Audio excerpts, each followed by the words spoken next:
Welcome back to Expression FM. We're live for the Sunday Sports Show. It's the first Sunday Sports Show of the year. It only took me 3 weeks to have the first sports show, but better late than never is all I will say. Hope you're having a great weekend. Hope you're enjoying yourself. Hope that your teams did all right going through the first half of the weekend. But you know what? There's so much going on this weekend that we've got to talk about it. We're going to start off with some rugby league, as I'm joined today by Tom, part of the EURL squad for the uni, and cheers for giving up your time. I know you've got your training coming up soon, so cheers for making some time in your day. No, thank you very much for having me. I'm really buzzing to be here. Well, cheers, Tom. We're going to talk Super League and Championship final in a bit, but let's talk about how EURL did over the Bucks weekend, and it was a really strong start for the season. 42-6 winners in the end against Nottingham. Talk me through how you were thinking and how you were feeling.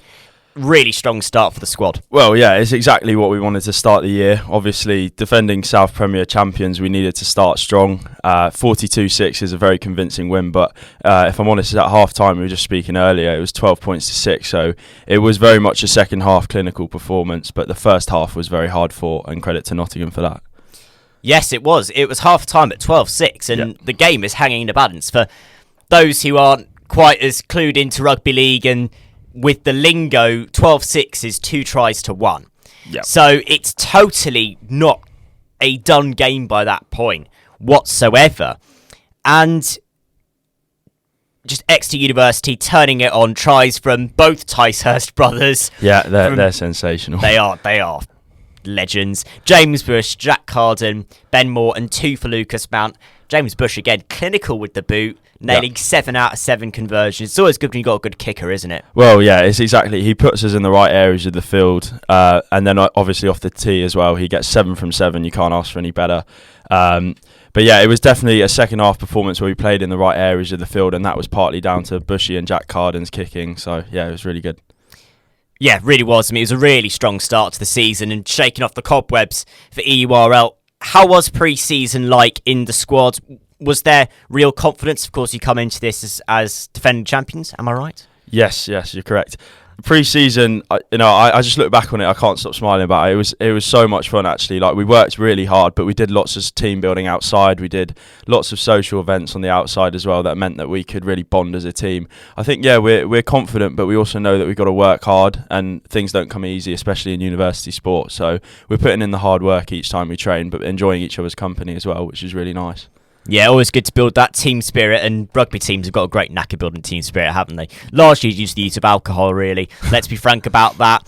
And Exeter University Rugby League are now top of the table. I mean, how does that feel? Of course, it's a slightly funny way that you are top of the table, because St Mary's, it was a close loss for them by 14 to Nottingham, and sadly we had a postponed, called off game in the other one, and we've now got Gloucester with minus 3 points, so they're likely to be going down regardless what happens now.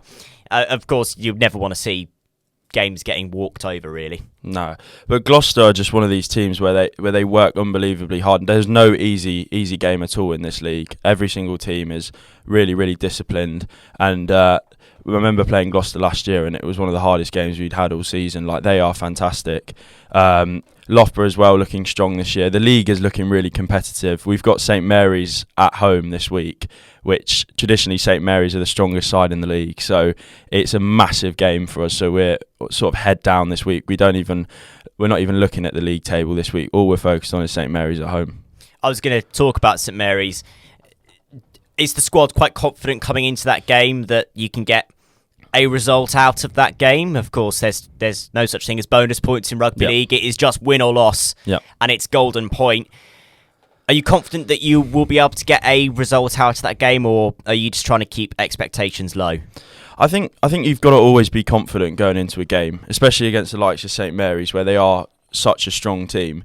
We're very confident going into this game, but I think with St Mary's on the back of their tight loss against Nottingham Trent, I think they'll have the bit between their teeth this week. So we're very aware of that. It was a really strong performance by Nottingham Trent to Yeah. get past St Mary's by 14 points. Especially away from home as well. Away from home. Yeah, that's one thing that I think, obviously, you're acutely aware of from Exeter, is that away days are proper away days in this league, aren't they? Yeah. You're going up to Nottingham, you're going up to St Mary's, you're going to Loughborough. The home form is going to be really important for Exeter, isn't it? Well, the home form is...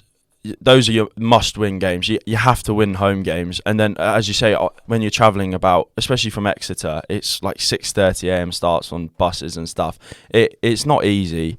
But at the same time, we don't like to make excuses. So we make sure that we go up and give our best performance. And last year, we won all our away games, bar one. So we've got a strong away record as well, and we're looking to continue that this year. Exactly. The away form is very important for any squad that's trying to build that campaign. But it's home form we're talking about for St Mary's. And do you think there'll be some changes in the squad? Do you think there'll be some switch-ups? Or do you think you're going to stick with the same 13 that you would have had before? Of course, you're not the coach, so I'm not going to expect much of an answer. But No. Is that squad quite stable? And kind of, have you got those players coming up from the twos, perhaps, into the ones? Well, what we have sort of identified this year is the quality and the strength and depth is sensational in the squad. We've got a really strong first team and a really strong second team, and the player intake we've had this year has been sort of probably the best it's ever been for us.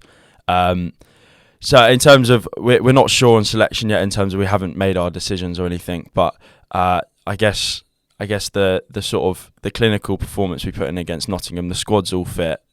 So yeah, we'll see what that means. Yeah.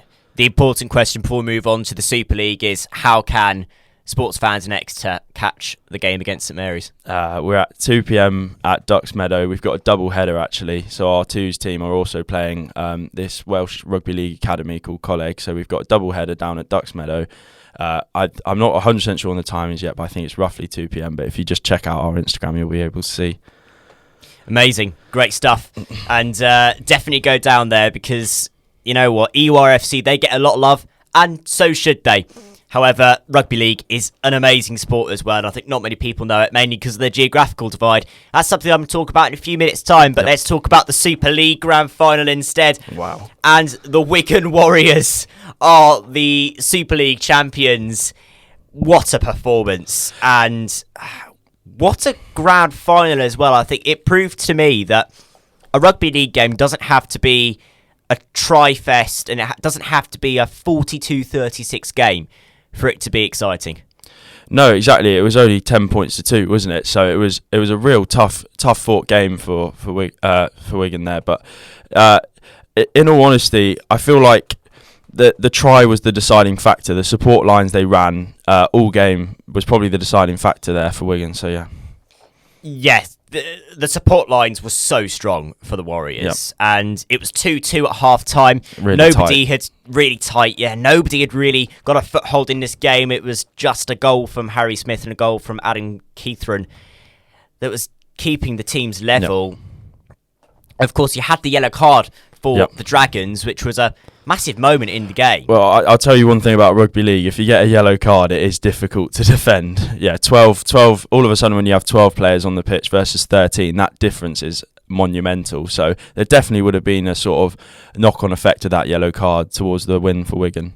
And I think it was a fairly clear yellow card as well. Yeah. You can't be dumper tackling in No. a grand final. Well, especially, and also it's very obvious. Like if the referee even said if he landed on his head, it was a red card. It was a shoulder, so it was a yellow card. So you could see the referee had seen foul play. So yeah, it's 100% the right decision. Yeah, it probably would have been the first red card since the infamous Ben Flower punch-up, wouldn't it? That's 2014, isn't it? 2014, Yes. Ben Flower punch-up as well. Game really was lit alive in the second half, and Liam Marshall gets that important, imperative try to send Old Trafford into euphoria.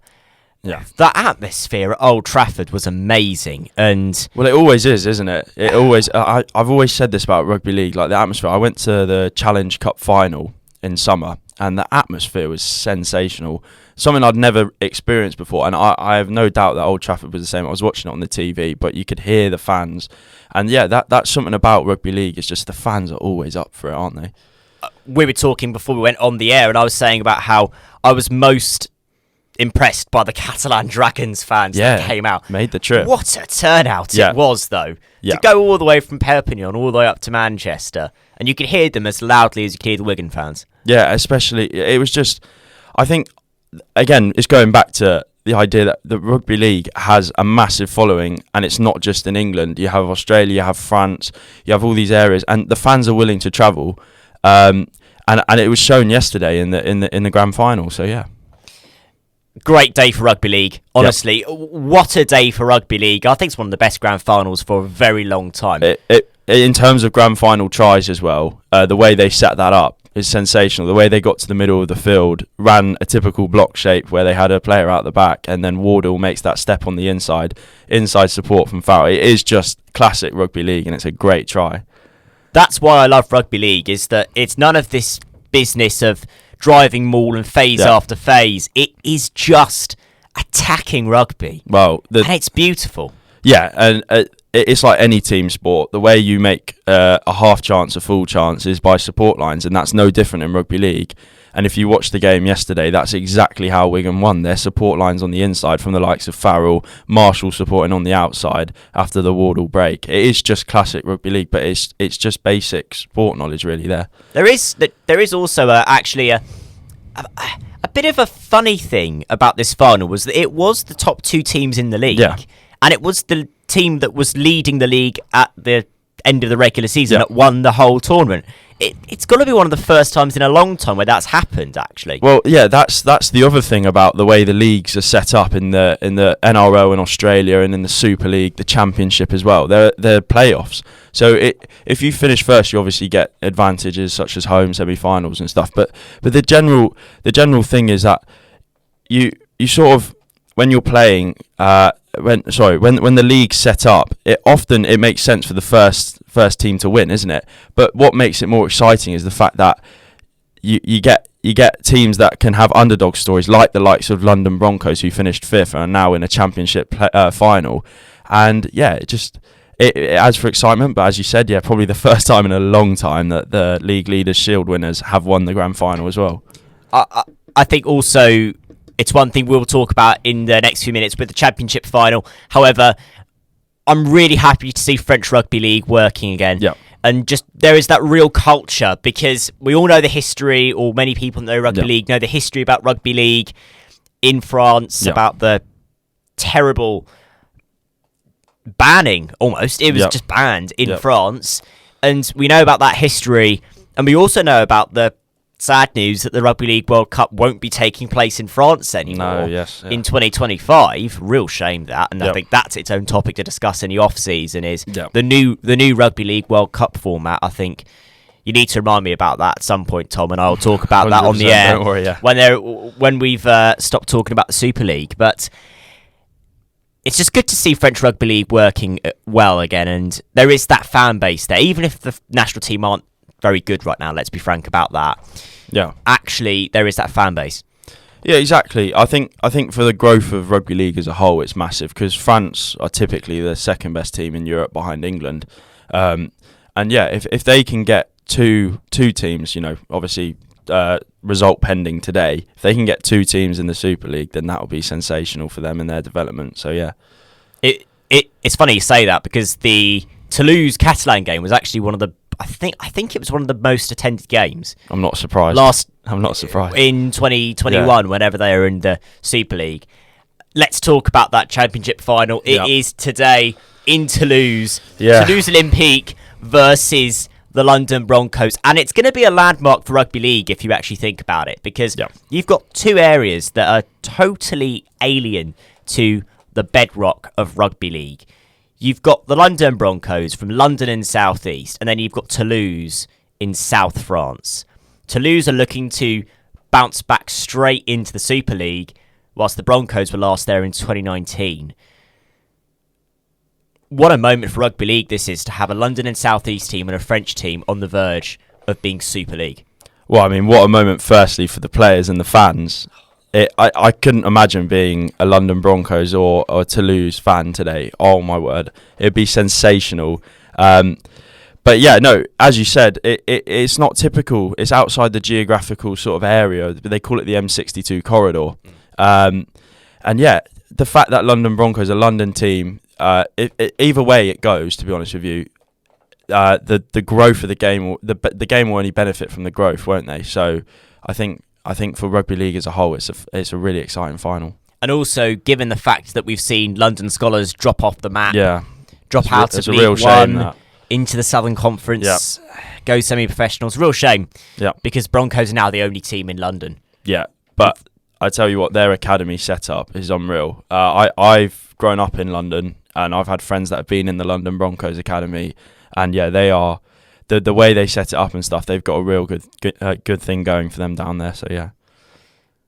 I think most English fans will be rooting for the Broncos, and they are shock finalists. They finished 5th in the league, and they beat the first the league leaders in the semi-final. Yeah. So yeah, it's a real statement of intent. That exactly. They beat the Eagles 42-0 in the eliminator. Yeah, Talk about a statement win to beat Sheffield 42-0. And Sheffield Eagles are no slouches as well. I'd like to point out they finished 3rd in the league, I think, or 4th in the league, and then they got a win against Featherstone. Now, I just want to talk about Featherstone Rovers, the team that can never get promoted, it seems like. What is it with Rovers never getting up? In all honesty, I can't put my finger on it, but what I can say from the performance of the Broncos completely deserve to be in that final post that performance. To get that win, especially away from home, is just sensational. And Featherstone Rovers, I think they'll rebuild. They're a quality team and they've got quality players, so I won't be surprised if they're in the mix again next year. I just say it because last year they lost the grand final, and then they lost the grand final the year before, and then they got knocked out in the semi-finals the year before that to Toronto, I think it was. Yeah, Toronto Wolfpack, wasn't it? And it's every single year everyone says, oh, Featherstone are going up, surely it's Featherstone. No, 10-point loss to London Broncos even, crikey. Yeah. I think Toulouse are the favourites. They got an 18-point victory against the Bulls in the semi-final. They look strong, and I think most people would bet on them getting this. Yeah, I think because they finished, I think it was 2nd in the league versus 5th. I think they have to go in as favourites. They've also, as we were talking about earlier, got that home advantage. I feel like for the Broncos, they did go away from home, and they have beaten Toulouse already in the regular season. So I feel like it's a big ask for them, but I have no doubt that they can do it, and I will be rooting for London Broncos later. I'll be rooting for the Broncos as well. I think most English fans will be, and I think that you probably should, because, again, I know it's maybe a slightly biased point of view coming from the southeast, but I think it is good to have that regional diversity of rugby league. It's one thing that I don't like at all. It's this idea that you can only have rugby league clubs in Hull, Sheffield, and Manchester, basically.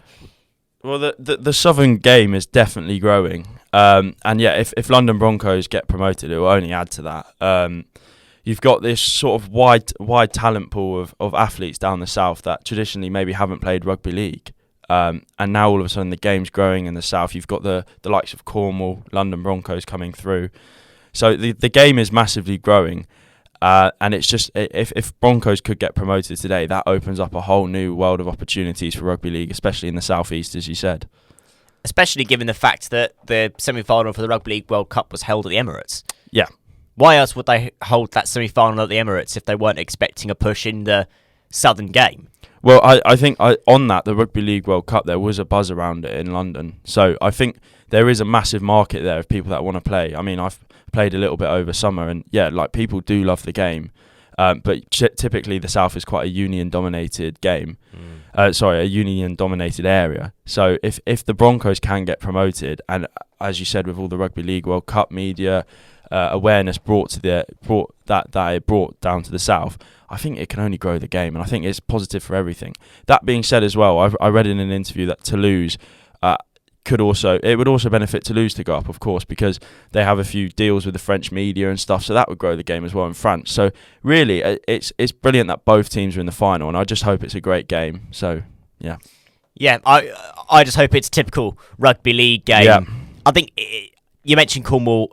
It's good to see that rise in the southwest as well. Of course, you had was it the Gloucestershire Ferns, I believe it was, in the League One a few years ago. Yeah. And they've dropped off now. But Yeah. to have Cornwall around as well, I mean, we will be covering Cornwall when their season starts again, because I know that they're really a lot of the exciting, uni lads have got some links to Cornwall. Yeah. Which is always lovely to see, and lovely to just see that progression. Yeah. That progression from uni rugby into semi-pro. Yeah, exactly. And I mean, last year we organised a fixture in between the sort of break from the sort of regular Buck season and the national championship against them.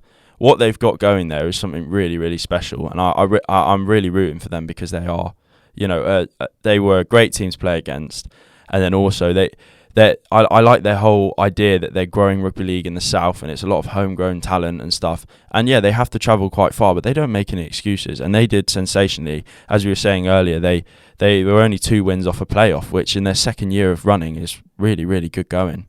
It's very good going, and whatever happens later on today in Toulouse in South France, it's gonna be a historic day for rugby league in the Northern Hemisphere.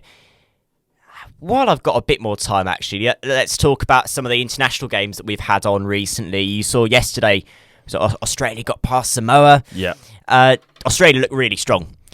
Australia are always very strong. I mean, they're the World Cup holders, aren't they, for a reason? And Samoa are one of these really interesting teams where from player 1 to 17, they are all so skillful, and they're a really exciting team. I won't be surprised if in the next 8 years they actually win the Rugby League World Cup. They are sensational. They're growing. The sport is growing there, and they've got a lot of players in the NRL. But obviously yesterday, Australia just got the better of them. Really did. And then likewise, you also saw games in the women's part of the Pacific Championships. Australia 16-10 New Zealand. Australia are just kings of rugby league. They are. But what is nice to see is the growth of the game outside your typical areas, such as Australia, the likes of England, Papua New Guinea, for example. Yeah. Cook Islands as well. Honestly, it is just amazing to watch the growth of the sport, especially in the Southern Hemisphere at the moment. We saw that with Papua New Guinea with the Lions tour in, was it 2017 or 2019? And you had a full capacity stadium. They are Port Moresby. Rugby league mad in Papua New Guinea. It's the national sport, isn't it? Yes, it is. And they're the only country in the world that've got rugby league as their national sport. Yeah, which is amazing. Yeah, it is just amazing, and I think what you see when you're watching them, there are a lot of Papua New Guinean sort of like international athletes playing in the Super League, playing in the NRL. So when they come together as a national team, they are a force to be reckoned with. It is sensational that rugby league's so massive over there. It makes me even more upset that the Rugby League World Cup has been put on ice until 2026 because I would have loved to have had that in 2025 in France. Yeah. However, we don't know what's going to happen with the Rugby League World Cup. That's a discussion for another day. Yep. So for those rugby league fans looking for that championship final, 2:30 kick-off. I'm sure that's on various TV channels definitely that I can't say it. on it the radio be station. A very good game, definitely. Really good game to watch and tune into that. And best of luck, Tom, for that game against St Mary's. Again, anyone listening, go down there and support our boys. And also support the twos as well, playing against the Welsh Academy side too. And that's all that needs to be said, really. I'm going to cut to a quick chat I had earlier on now. I had earlier on this morning with Grace Seymour, our self-professed netball queen, as she calls herself. And we talked about the Netball World Cup for 20 minutes or so. And then after that, we're going to come back with some football chat. But cheers, Tom. I'll let you go on to your training session. Thank you very much. And thank you, everyone, for listening. Thank you. Let's go with this chat with Gracie then. Thanks for joining us, Gracie, the self-professed netball queen of Expression Sport. Thanks for joining us all the way from Spain. We're going continental here on Expression Sport. Absolutely. I've got to make my appearance at some point. I thought, why not best today, you know? Hey, well, you know what? Good on you for making a sacrifice to wake up quite early in the morning in Spain as well, as early as I've woken up this morning to have a chat before the show starts. Of course. There's so much going on in netball right now, and lots happened over the summer, annoyingly, and it meant that we weren't able to cover it here on Expression Sport. But of course, the big one was the World Cup, and it wasn't meant to be for England in the end. But we'll talk about that in a few minutes' time. Let's not spoil the ending. But it was an amazing World Cup for the sport of netball generally, and you saw an engagement that was just massive compared to the years before. Absolutely. I mean, I wasn't expecting it, to be honest. I think it was going to be hard to match, especially after the success of the Commonwealth Games in 2018. That was just incredible. And the engagement of netball after that was amazing. So I didn't think it could get much better. But I mean, England's defeat to Australia in the preliminary stages of the World Cup this year was something, to behold. It had never happened before in the history of netball, ever. Netball's been around for many, many, many years. And I think it was all over the news. It was incredible. And that match alone was just enough to set netball alight again in the world. And I think it's what the sport needs. It's been hidden in the shadows for quite a while. I think you probably agree with that. Yeah, I would agree with it. And I think that's partially due to the fact that the Super League doesn't get nearly as much promotion as it should get, honestly, in terms of attendance, in terms of media. I mean, No.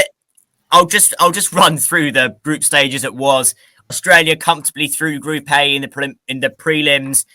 Tonga edged past Fiji by 5 points. I think nobody was expecting Tonga to go that far in the tournament, but the prelims are the prelims. Zimbabwe were knocked out early on, 86-30 loss to Australia. Hell of a shellacking that was for the Zimbabweans, who aren't a bad team at all. The Zimbabweans, actually, they qualify do pretty well. To qualify for the World Cup. They've done incredibly. I think that it's been amazing for like Tonga and Zimbabwe, especially this year, considering how they've done against the big five, shall we say, the likes of Australia, New Zealand, England, South Africa, Jamaica. It's been fantastic to see different small countries. I mean, Tonga, small country in the Pacific. Who would have thought? I think they've done amazingly well. Yeah, they did do well, and actually, that is the nice thing that I like about the Netball World Cup is that you do get these slightly out there teams that you don't really think are going to be playing netball that professionally in there. Kind of course, the outlier, who are one of the best teams in the world, the Malawi, they did very well in the Group B prelims. They managed to get second. They beat Scotland by 6 points in the prelims as well. And I actually thought Malawi were dark horses to go really far in this tournament. Yeah, I thought so too. But honestly, I end up quite disappointed, but also happy because Uganda obviously went a lot further than them. They, claimed 5th place in the World Cup. I think that's incredible. They've overtaken South Africa even as the best African team currently in the standings. And you just never would have thought that for such a, undeveloped country. And, they never really made big strides in netball up until this point. I really thought South Africa, Malawi, they had it in the bag for the best African teams. But I think Uganda, they've really done well this year. And they were my favourite team. The She Cranes, fantastic. And I think it's the help of, I'm going to put it down to the help of Mary Trollope, the 6'7" shooter. They would not have done that without her. She was fantastic. And it's the same in the Super League. She's a Loughborough Lightning stalwart. And I think that, any team that she's part of always goes far in whatever competition it is. And I'm excited to see how she's going to, develop over the next few years as well. Because I think she's approaching retirement age at this point. So it's going to be exciting to see how she, enters that with whether she's going to go out the bang or whether she's going to start gradually dropping off. But either way, she's a rocket. And I think that, any team with her on it is a lucky team. Yeah, Malawi are lucky to have that talent within their squad. And it's good to see Malawi doing well, really. You love to see those smaller teams really getting a push on. Scotland did get out of their group in the end, even if they did get a bit of a drubbing to England 62-37. They would have taken getting through the prelims if it wasn't perhaps slightly lucky against Barbados and they started to pull away in that prelim game. Definitely. I think that the home nations this year, I was largely disappointed with them, but obviously you have to expect that against the likes of England. England they are wonderful. They're an incredible team, claiming second in the world is Scotland, Wales, Northern Ireland even. They're always going to look very small and not great against the likes of England. Scotland, better than I was expecting, but still not, I still don't think they lived up to their potential at all. Wales, there's long ways to go with Wales, and you can see that as well with the Celtic Dragons in the Super League. They're always at the bottom. They do not have the same level of, they just haven't. They don't gel well together at the moment, the Welsh players, and I think that there's a very long way to go. It could be down to the coaching. There's an inconsistency in the level of coaching they've got, who the coach is. But yeah, I hope that over the next few years they can start progressing through and really start beating these teams that they probably should be beating now. Yeah, the Celtic Cardiff Dragons, the I suppose favourite team of EUNC. A few of the alumni have managed to get their way into the squad for the newly renamed Cardiff Dragons as well. They rebranded for some reason. I don't know why, but they rebranded. Yeah, Wales got through the group by beating Sri Lanka. I mean, Sri Lanka aren't exactly the biggest team in the world, and the Commonwealth Games, they always struggle slightly. So it wasn't much of a task. Group D, New Zealand, Uganda, Trinidad and Tobago. Yeah. Dead easy. I felt sorry for Singapore that they didn't really have any chance. 18-19 lost to New Zealand. Yeah, that was going to be a big one, wasn't it? And I think that New Zealand were the one that I think that could have done more. But I think that they were really struggling with a lack of players. The players that were meant to be many players had injuries. They couldn't be there. Big members of the team that are there to win games just weren't there for New Zealand, and I think that had a really, really big impact on how far they went. They had that draw to South Africa early on. That's going to have pulled them back. They realistically should have won that. South Africa, as much as they played well, they weren't at their best in the World Cup. New Zealand should have easily beaten them. They would have gone much further with that. It would have been easy to get through to the semi-finals, the finals. We may have seen an Australia-New Zealand final like we usually see, like we did 4 years ago, for example. But having the likes of Grace Nweke, for example, one of the shooters of New Zealand, out with her injury, with her knee injury, it was never going to be an easy ride. And it was the likes of the defence of New Zealand that were really trying to pull it back. But it just wasn't matched. It just wasn't matched through the attack up the court. And I think that's what the problem was. England defence, Australia defence, always on top form. That's what's going to have ruined it for New Zealand, unfortunately. Arguably, it's defensive positioning and defensive play that actually wins you these World Cup matches as much as it is the performance of your goal attacker, your goal shooter. It's funny that you say that. I always got told that by my netball coach when I was younger. As a defender myself, he always told me, Gracie, it's the defence that wins the games. If every single team got every single one of their goals, it would always be a draw. Defence is what wins the games. And if the defence is lacking, and if you're not gelling well throughout the court, you're never going to get those interceptions that are going to overturn the ball, going to win you the game. And I think that that's what the problem was with the likes of New Zealand, South Africa. And that's why we had Australia-England final, because they were on top form throughout. There was not a moment where they slipped, except obviously in the final. That was it's quite a sensitive subject for me, the final. But we'll cover that in the end. The second round, England-Australia got through. Malawi were dumped out in the end. Malawi did really well, as we said, but I think it was one step too far for the best team in Africa now, Malawi. And in the second group, it went down to the wire. New Zealand and Jamaica got through in the end. Uganda were out, I think, perhaps earlier than people were expecting. They might have had a shock run in the semi-finals. In South Africa, home World Cup, it just didn't work out, did it? No, it just didn't. And it was disappointing because you cannot overestimate the power of home games. But the electricity that's there when it's a home game is just amazing. I've been lucky enough to see England at the Copper Box in London many times, and you just can't believe the energy that is there, and it's such a boost. And you think that in Cape Town they would have had that to push them forward a little bit more, but it just wasn't working out. They had many new players that hadn't played well, that hadn't played much, hadn't had many South African caps yet. Maybe it's just a matter of them getting more used to it. They were fantastic, but it's always going to be a bit tricky when you're bringing new players in at such a big tournament like the World Cup. You just never know how it's going to go, do you? No, you never know, really. They ended up in 6th place. They lost the 5th place playoff against Uganda. Let's go to the business end of this tournament, the semi-finals. The one that we're all looking for, England-New Zealand, 6-point victory for the Roses. And many people were thinking this was going to be the moment that this would be the England victory.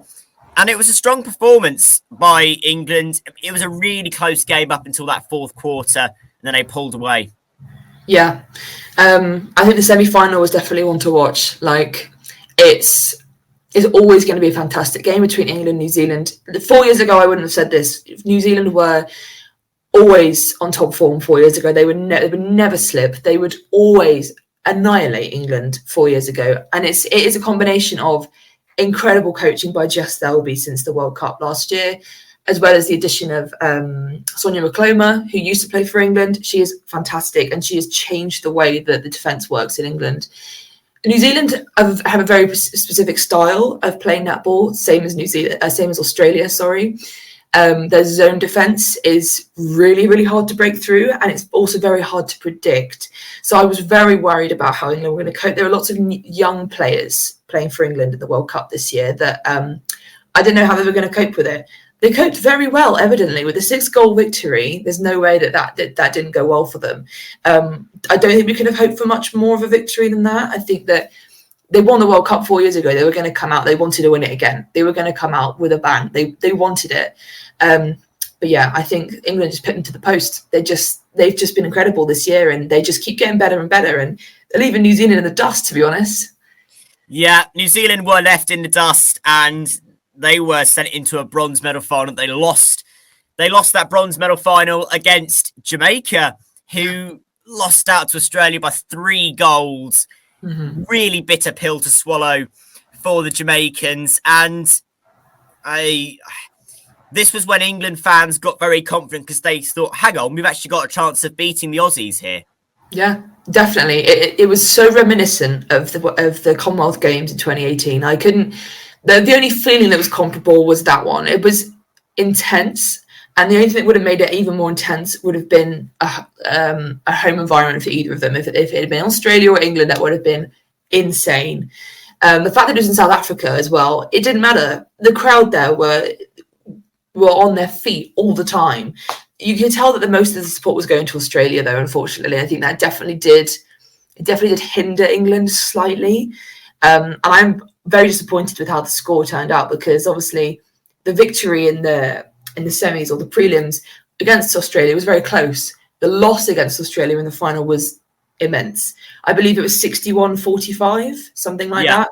That is not the kind of score that you expect to see in a final. If they've got the top 2 teams in the world, there can't be that much difference between them. And I do think it was largely England falling apart. I have no idea what happened. They had been amazing up until that point. I literally can't tell you why that happened. Well, let's just talk about that final.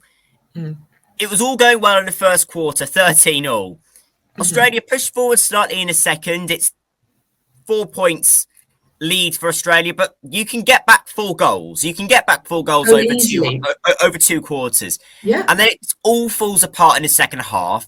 They lose 6 goals in the third quarter and then lose another 6 in the fourth. Mm-hmm. And if you look at the stats, it's not ridiculous. I mean, Cardwell only misses 5 of 31 goals. Howsby only misses 2 of 21. It's not shocking stats. No. I suppose it's just the case that Australia are so clinical. Conan, 10 out of 10. Wood, 9 out of 10. Austin, 15 out of 17. Australia just was a bit more urgent on the attack, I think. Absolutely. Fully agree with that. I think the England defence weren't prepared for that whatsoever. They had completely changed the way that they had played Australia. You could tell, if you compared it to the match from earlier on in the tournament, you could tell at that point they were on their back burners. They were building up to it. They knew that it was going to be okay, that loss, that they were going to come back out and they were going to smash England, and they did, because England just weren't prepared for it. I think that the pressure of a World Cup final and the fact that they knew that the whole country was behind them, the whole country knew that this was the first time in the history of netball as a sport that England had got through to the World Cup final. They knew there was so much riding on it. Australia, this is just another day, a day at the office. They're always in the final. If you listen to the commentary of the game, there had never been a World Cup final that Australia weren't part of. In comparison to England, there had never been a World Cup final that England were part of. There was automatically a huge difference in experience levels here. I'm not surprised that it all fell apart for them. They weren't prepared for it. They couldn't deal with the pressure, and that experience will set them in good stead for next time, because I'm going to say next time. But at the moment, I just don't think it just was never going to work. And I had a very big feeling going into the final after the semi with New Zealand.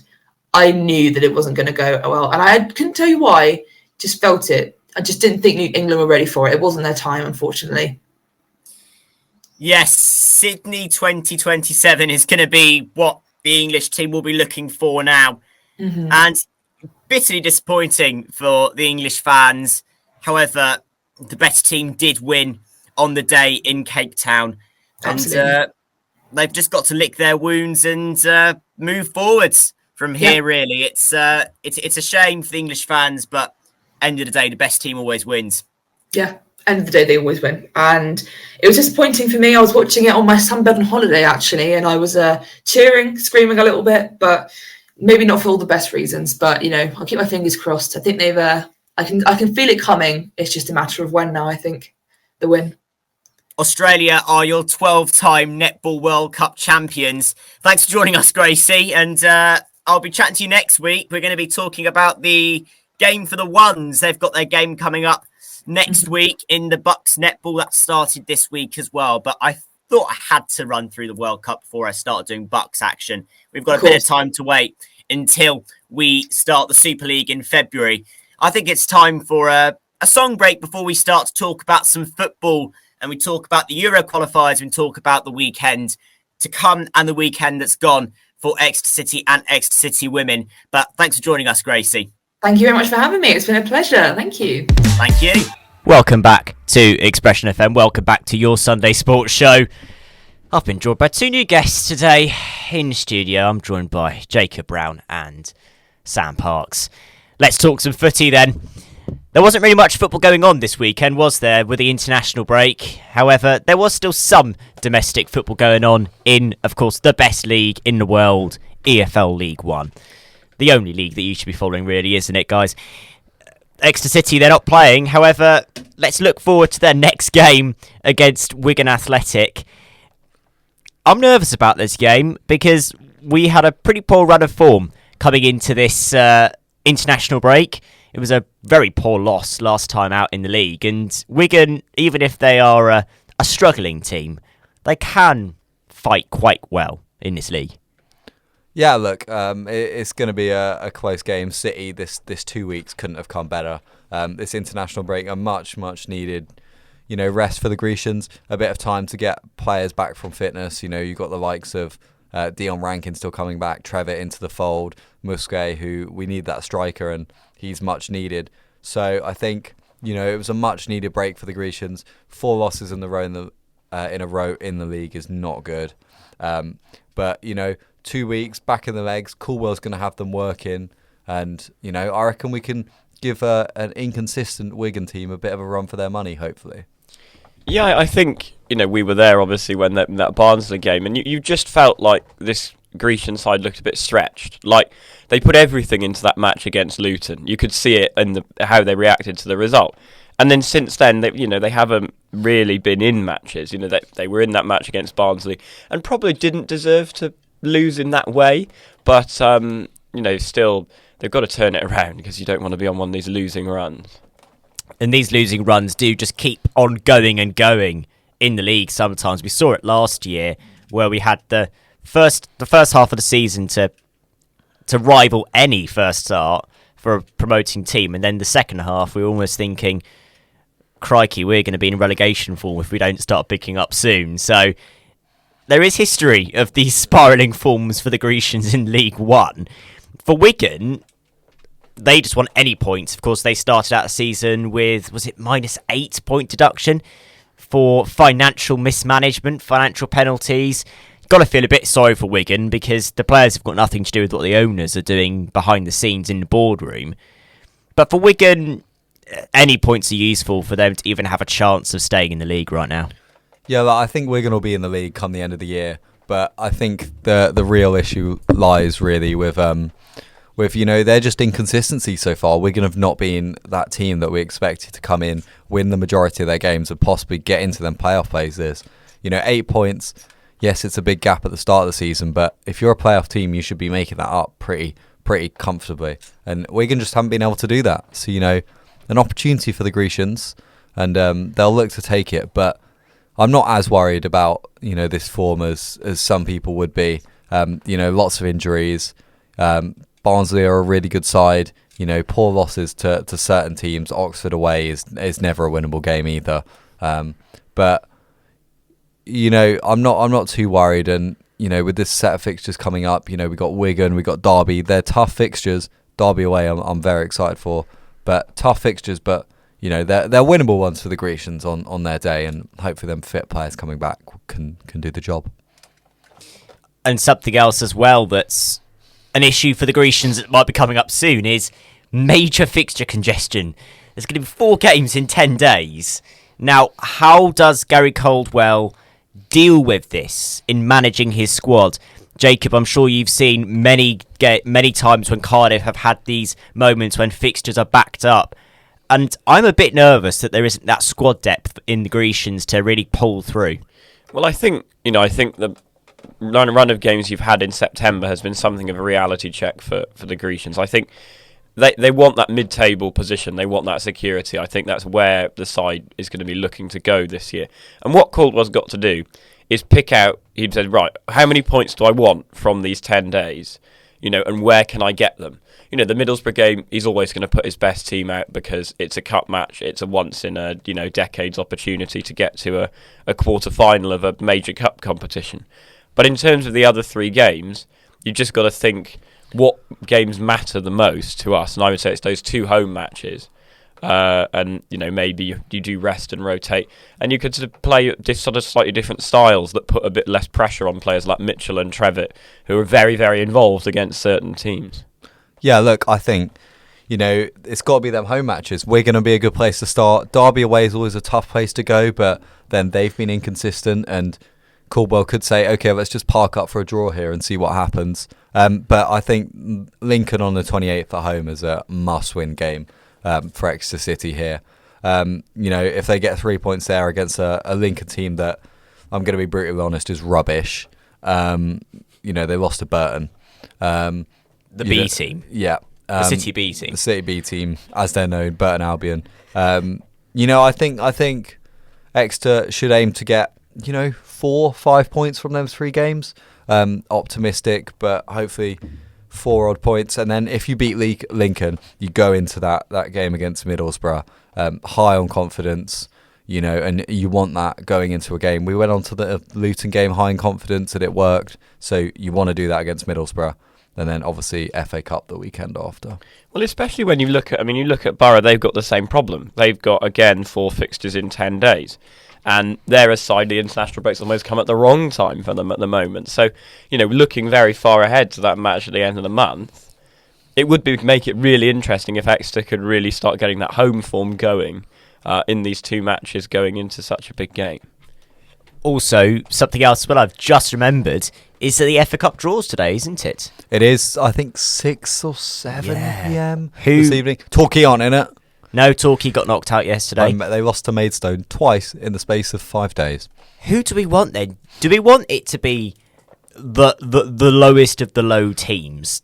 I'd quite like a bye. I've got one team that I'd like to get. I'd like Yeovil. I think Exeter City versus Yeovil would be it's a ground that that used to be such a good rivalry down here when both sides were in League 2 and League 1 once a long time ago.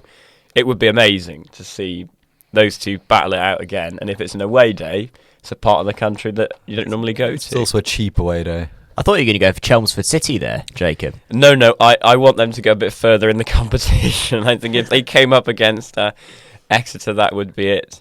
Yeah, but now that Merthyr are out, I think you have to go for Merthyr. Yeovil. Look, Exeter just don't want a big team.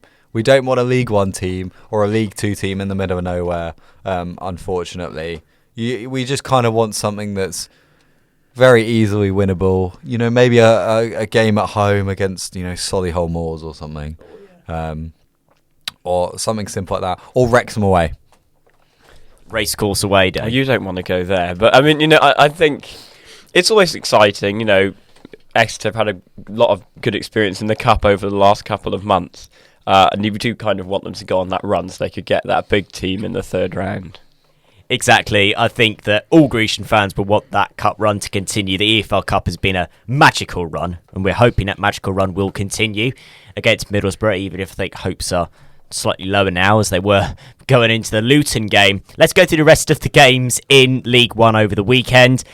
Lincoln City lost 1-0 to the City B team Burton Albion.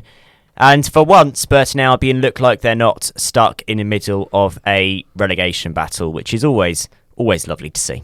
Yeah, their form's got better recently. I think they'll be dragged back down into it, though.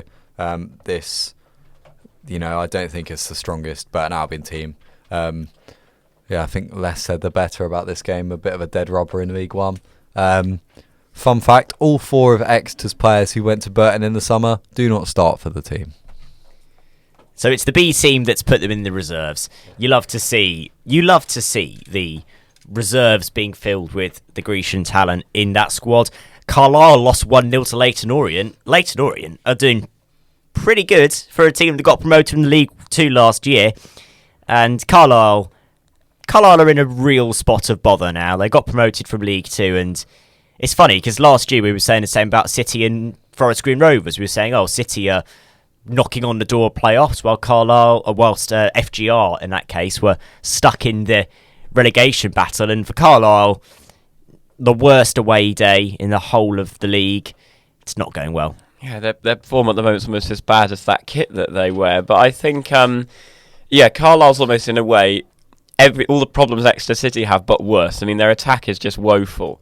You look at the stats on it. They've scored 11 goals, and it's not Cheltenham level bad, but it's still not great. It's always a risk when you get promoted. August is always amazing because it's a new experience. You're in a new division. But then the fixtures start piling up and you start losing more and more, and the novelty wears off. And, especially somewhere like that, you don't want the crowds to start dwindling if their form really takes a dive. Yeah, look, I don't think they're going to be as bad as Cheltenham. Cheltenham are going to be the Forest Green of this season. But yeah, Carlisle are well up for that scrap. Leyton Orient as well, I think they'll be just clear.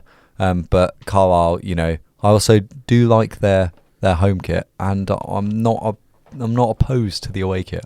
I think they're quite nice. Controversial disagreements here in the Expression Studio about the Carlisle kit. Who'd have thought we'd talk about the kit for Carlisle?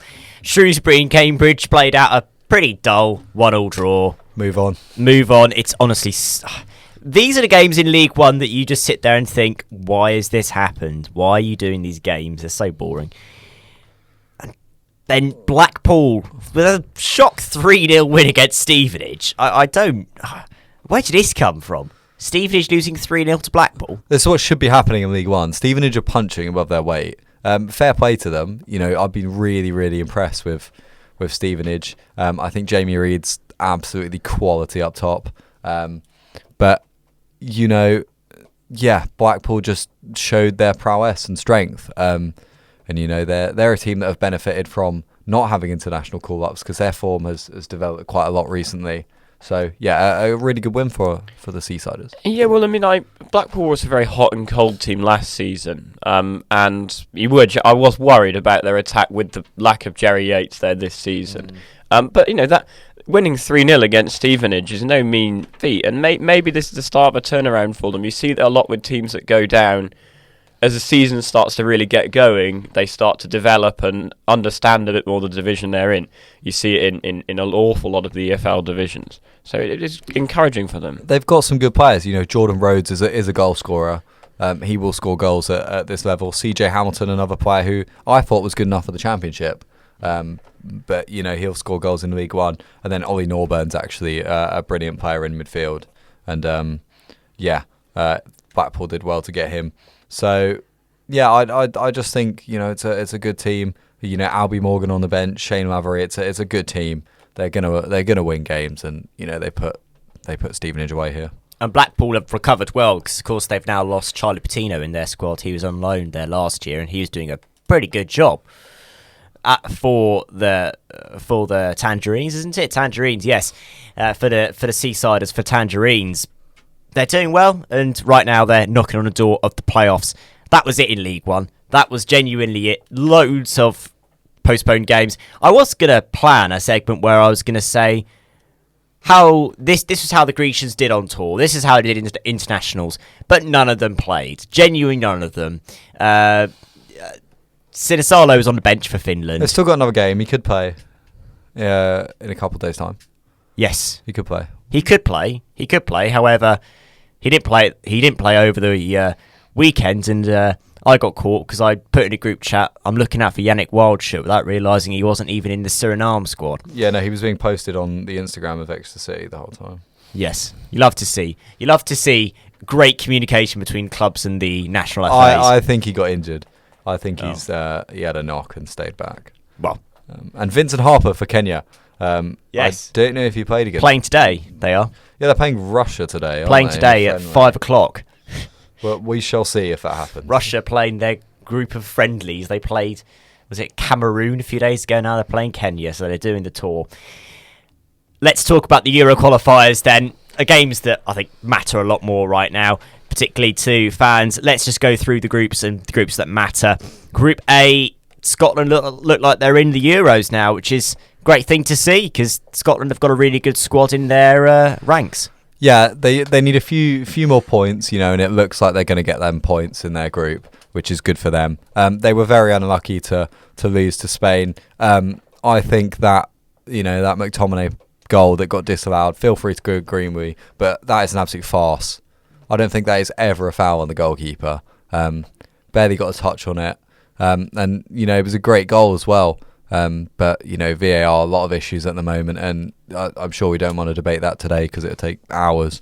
But Scotland were desperately unlucky there, an own goal, and then finally, Spain made it too. But that McTominay goal counts, and it changes the whole dynamic. But I'm sure the Scots will be happy and enjoyed their away day to Spain because they've got a big one planned for Germany next year. And it's a massive Kickstarter for La Rioja to have a chance of getting into the Euros now. Of course, they've got an incredibly important 6-pointer against Norway this evening.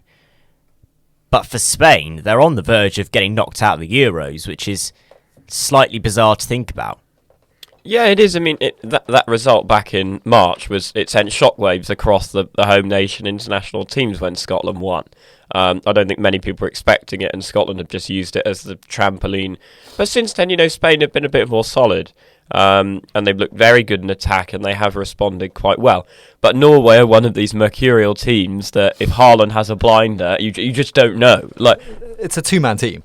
If Odegaard and Haaland come out the traps, then you never know. Sorloth as well. True though, Haaland scored 2. They got past Cyprus. It was an expected result. No one was expecting Cyprus to shock Norway. However, it's so important for them because that now means they've got 2 points between Spain and Norway.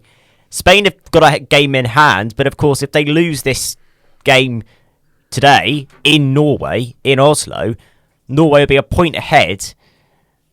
Still a game extra. However, it really is a very difficult calculation for Spain to get through without having to get through another big game. well, if Norway win today, then it becomes almost a straight sprint in a sense, and the pressure would be much more on the Spanish side to get through than the Norwegians. And you look at what Norway, they got their one match left after this one, and it's at Hampden Park. So, the amount of fans they might bring along to that one, I think to a Scotland side that would probably already be through and top the group by that point, could be one hell of an atmosphere if it went that close. But it hinges a lot on what the result is today. Georgia have also officially been knocked out, so we won't see any Kvaratskhelia highlight reels in Euro 2024. Group B. It's a shame Niall isn't here because I would have liked to talk about Ireland. Oh no, I'll talk about Ireland football with you, Jacob. Evan Ferguson starts for the Irish team. However, it was no use for them as they still lost 2-0 to Greece. And Greece are now in a battle with the Netherlands to qualify for the Euros. What a story this would be if Greece out-qualified the Dutch to get to Euro 2024. Well, it would be. I mean, Greece are ranked 51st in the world, and they're taking on a Netherlands side that was a penalty shootout away from a World Cup semi-final just under a year ago. Greece, who've really gone off the radar in recent years, but they've capitalised on a group that has been blown open by some bizarre results at times. And, it's a massive, massive game tomorrow to see who can, whether the Dutch can get back into it. Yeah, I think the Dutch will be okay, but it's a massive game.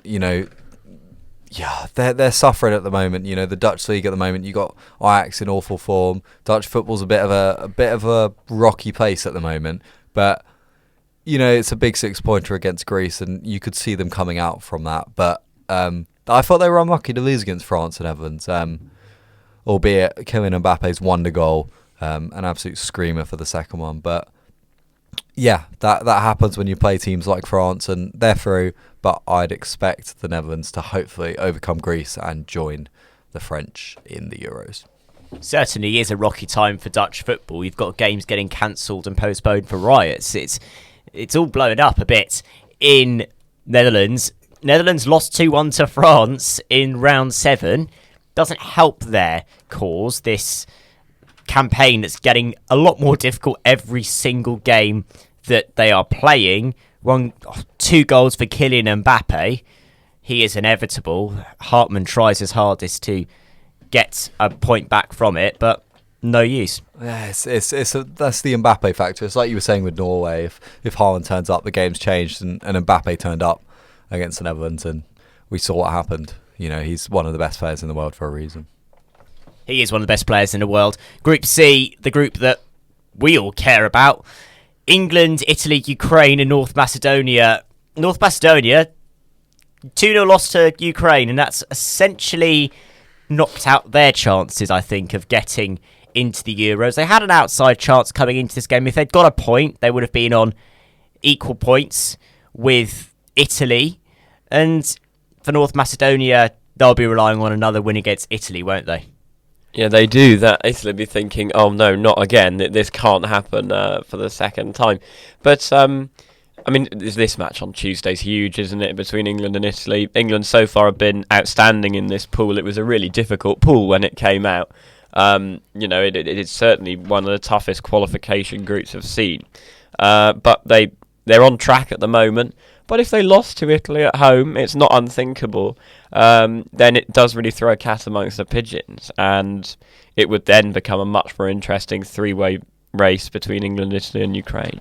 Yeah, I was worried for England when this pool came out, but that win against Italy away, a really big win for them. The point against Ukraine, not as good away, but if they beat Italy under the arch at Wembley, I think that is England securing their qualification to Germany. I think we should expect to see the 3 Lions there anyway. Italy and Ukraine will make up that second place. I'm expecting England to get there as well. Ukraine have got a free hit against Malta in round 8, so you can expect Ukraine to be on 13 points. Yeah. Unless Malta spring a surprise and end up beating Ukraine. It's unlikely. Malta lost 4-0 to Italy, so I don't think there's going to be any surprises there. And now the important one for Jacob. Group D. Wales sit in 4th, Armenia in 3rd, both on 7 points. Croatia on 10 points, Turkey on 13. Wales, Croatia this evening. How are the nerves? Well, at the moment, Welsh football seems too busy rowing with itself to actually realise it's got a match on this evening. Massive game, huge. Helped a bit by how they played in that friendly, though it was only a friendly against Gibraltar in midweek, but not helped by the results we had on Thursday night. Latvia beat Armenia, which was a bit of a shock, but Turkey getting that late goal against Croatia has really ruined Wales' sort of insurance plan in a way. They have to win their remaining 3 matches now. But it was this situation 4 years ago, but it was against much easier teams, particularly tonight. No Johnson, no Ramsey.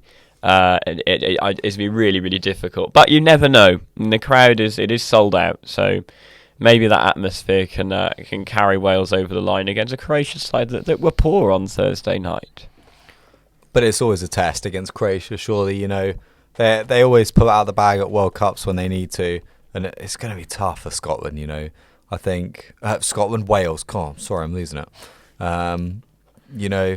Is Aaron Ramsey back? No. No, so it's difficult to see who we're really going to go with, because we've currently got obviously a few players as well also out suspended. Kiefer Moore comes back, which is certainly a boost after his suspension following the red card against Armenia.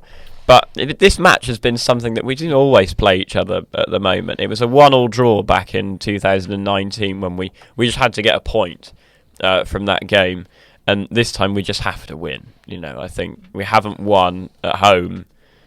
Well, we beat Latvia, but I don't really want to count that. So, other than that, it wasn't since the Ukraine game that the fans in that stadium have really had a Welsh result to celebrate. I think it's a must-win game for the Welsh if they're going to go through automatics. It's going to be a tough one against Croatia team, but I reckon you've got the strikers for it. I'd quite like to see Nathan Broadhead get the start. I think he's been really sharp for Ipswich this season and could really start for Wales. But no, Aaron Ramsey's a big miss. It's going to be tough. But we can hope for a Welsh miracle. We can, and Rob Page will want a miracle, because I think if they did lose that game, probably be it for the Wales manager. I think the crowds are starting to dwindle to matches. It's obviously they're going to sell out for a big game like this, but only 6,000 people going to a friendly to watch South Korea over the summer. I was given the option of going to that game, and I thought, oh, do you know what? The way Wales are playing at the moment, I'll just save 10 quid. It's just not. Doesn't really inspire anything out of you at the moment. And on that point, Jacob, let's talk about some rumours that are going around in the media involving a certain Irishman. Well, this is just classic Welsh mismanagement. I mean, it's so wonderful that we seem to do this all of the time. We get managers and then we sort of push them out by sort of lying about them over the media. I mean, it's just the worst possible preparation you could have for a massive, massive game. It's not what Rob Page should be dealing with. He spent an awful lot of his press conference yesterday talking about his future, when really we should be talking about, well, how are we going to win this game when our captain and best player is out injured and our young and up and coming talent is also injured. So I think it is poor management at the moment by FAW over this. Sam, how would you feel if you saw a headline of Roy Keane is new Wales manager? What is your gut reaction? I don't know. We know Roy Keane is a very hard-talking man. It's going to be interesting, but I don't think now's the right time. Surely, it's a tough one. I feel bad for Rob Page, but I think he's got to get sacked. But if they don't beat Croatia, I think he's a goner. Who comes in though? That's the thing. No idea. There's a few candidates out there. I mean, there's Nathan Jones who could come in, who's been a name for a while. Whether you think that would be a good idea or not, don't know. There's there's a few other figures knocking around, but it is a bit of a vacuum there at the moment. Wales have gone through managers quite quickly. I know the name that a lot of people want to see come back, but I don't think he can for all his various legal complications. So, I think the mood is quite dark at the moment, but it would all change immediately if they pulled a win out against Croatia. The mood would really change if that did happen.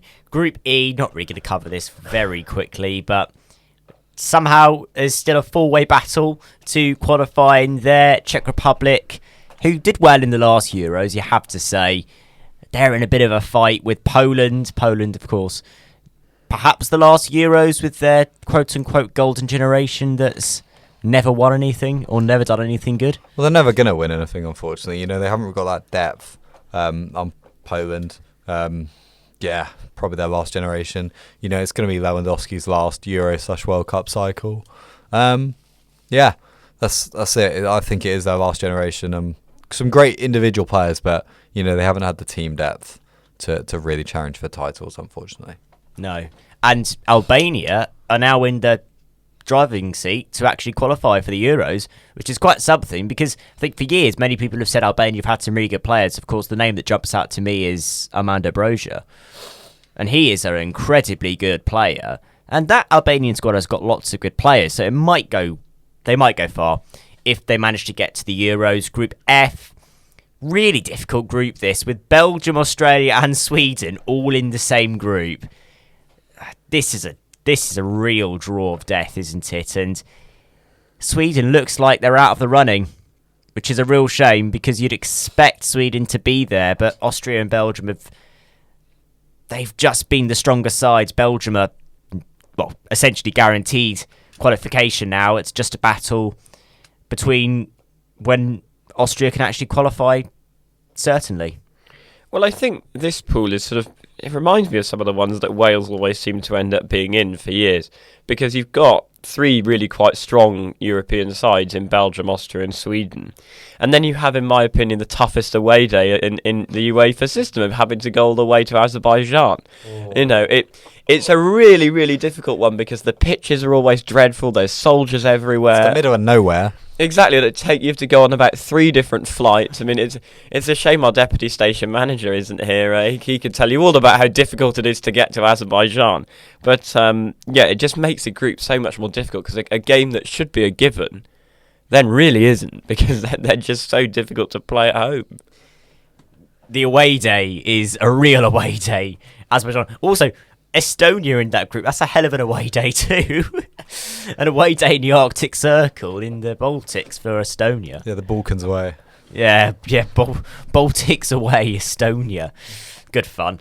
Belgium play Sweden, and if Sweden lose, that's that for the Swedes. And be a shame because, of course, we saw how far Sweden got in the Euros in 2020. Got to the semi-finals, and likely they won't even qualify for 2024 edition. Group G, Hungary look like they're through.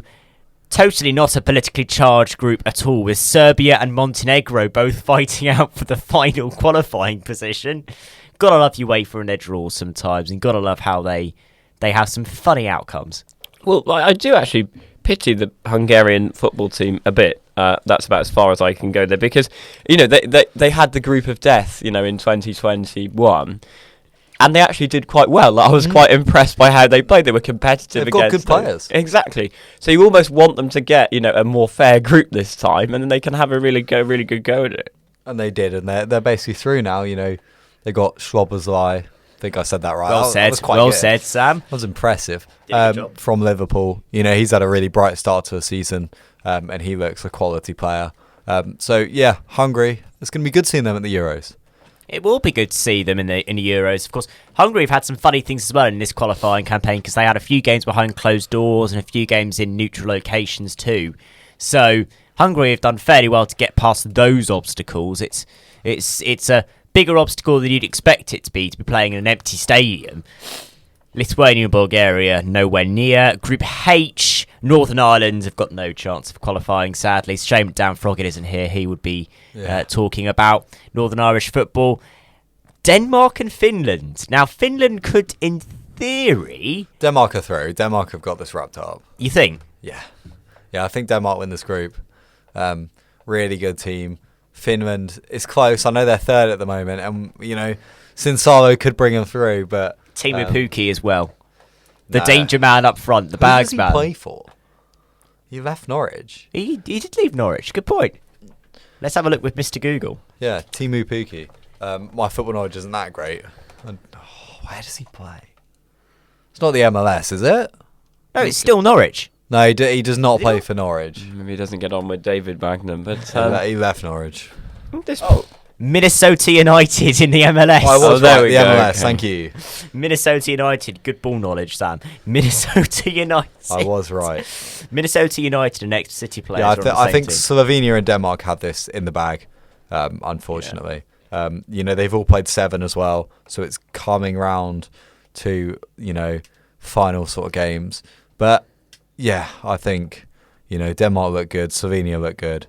Finland, unfortunately... might have to go through the qualifier, the knockout. Playoffs. The playoffs.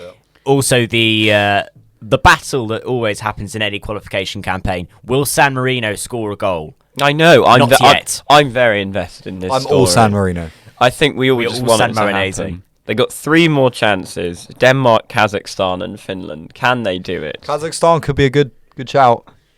You know, Can they score a goal? It's now right now they're on minus 24 they goal difference. last scored a goal in December Yes. last year against St Lucia in a friendly. 90+4 equaliser.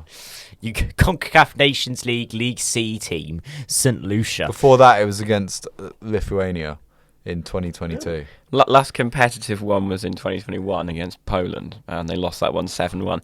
But I think it's just quite nice, that they still exist as a team. And Robert Lewandowski was on the pitch when that went in. Yeah. I think it's really good for football, and I just think it's a brilliant story. Like you, I just think it's I know Gary Lineker doesn't like it. He's had calls to kick him out, but keep him in it. It's UEFA. They've got a right to be there, and the wounds have healed from that time when they scored that 1 goal against England that meant they didn't qualify. Then that's all under the bridge Yeah, we now. now They smash got Graham them all. Taylor got sacked. now That's probably smash them why 10-0. Lineker doesn't like Yeah, it. I would imagine that's why. It's probably not for competitive reasons. Group I, Switzerland and Romania are in the driving seat. Israel are in third as well, of course. It's complicated a bit with Israel because they've got some postponed games. They're going to play their round 7 game in mid-November at the next international break. But for Romania, they've done a very good job to get to this point, and I can't remember last when we saw Romania in the Euros. Was it 2016? Yeah, they were. I remember they were in France's pool in 2016. I don't remember them particularly giving much to the tournament, but this is quite a wide open group, to be honest, because Switzerland are a good side, but they're not outstanding. And then you've got Romania, Israel, and Kosovo, who are all quite impressive, on their day, who can certainly impress. So there's still a lot to be decided here in a group that obviously is going to be affected by postponements in the short term. Exactly, it is going to be slightly messy. However, hopefully it all gets sorted fairly soon in terms of on UEFA's side. And in Group J, I'm just going to say this because it sounds ridiculous. Luxembourg might qualify for the Euros. That might be a record for the smallest team in geographic wise to qualify for the Euros. How are Luxembourg beating Bosnia and Herzegovina and Iceland right now in this group? But I don't think they get past Slovakia and Portugal. I think it's another playoff here for Luxembourg if they do manage to keep it up. They concede a lot of goals. They lost 9-0 to Portugal. And they drew with Iceland, beat Bosnia and Herzegovina and Liechtenstein. But they're still yet to play Slovakia, Bosnia, and Liechtenstein. I don't know. It could be. I mean, it all hinges on that match against Slovakia, doesn't it? That's a big one. I think the Bosnia game's big as well.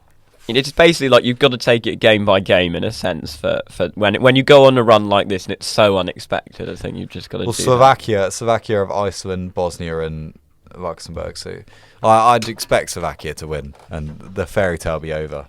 Portugal are in there as well, so all of the Ronaldo fans who still call him the GOAT can say, oh, he might win the Euros. He's still a GOAT. He actually doesn't start for them anymore. I know, exactly. That's the funniest thing about it. Let's talk about the England game against Australia then to wrap off this football section.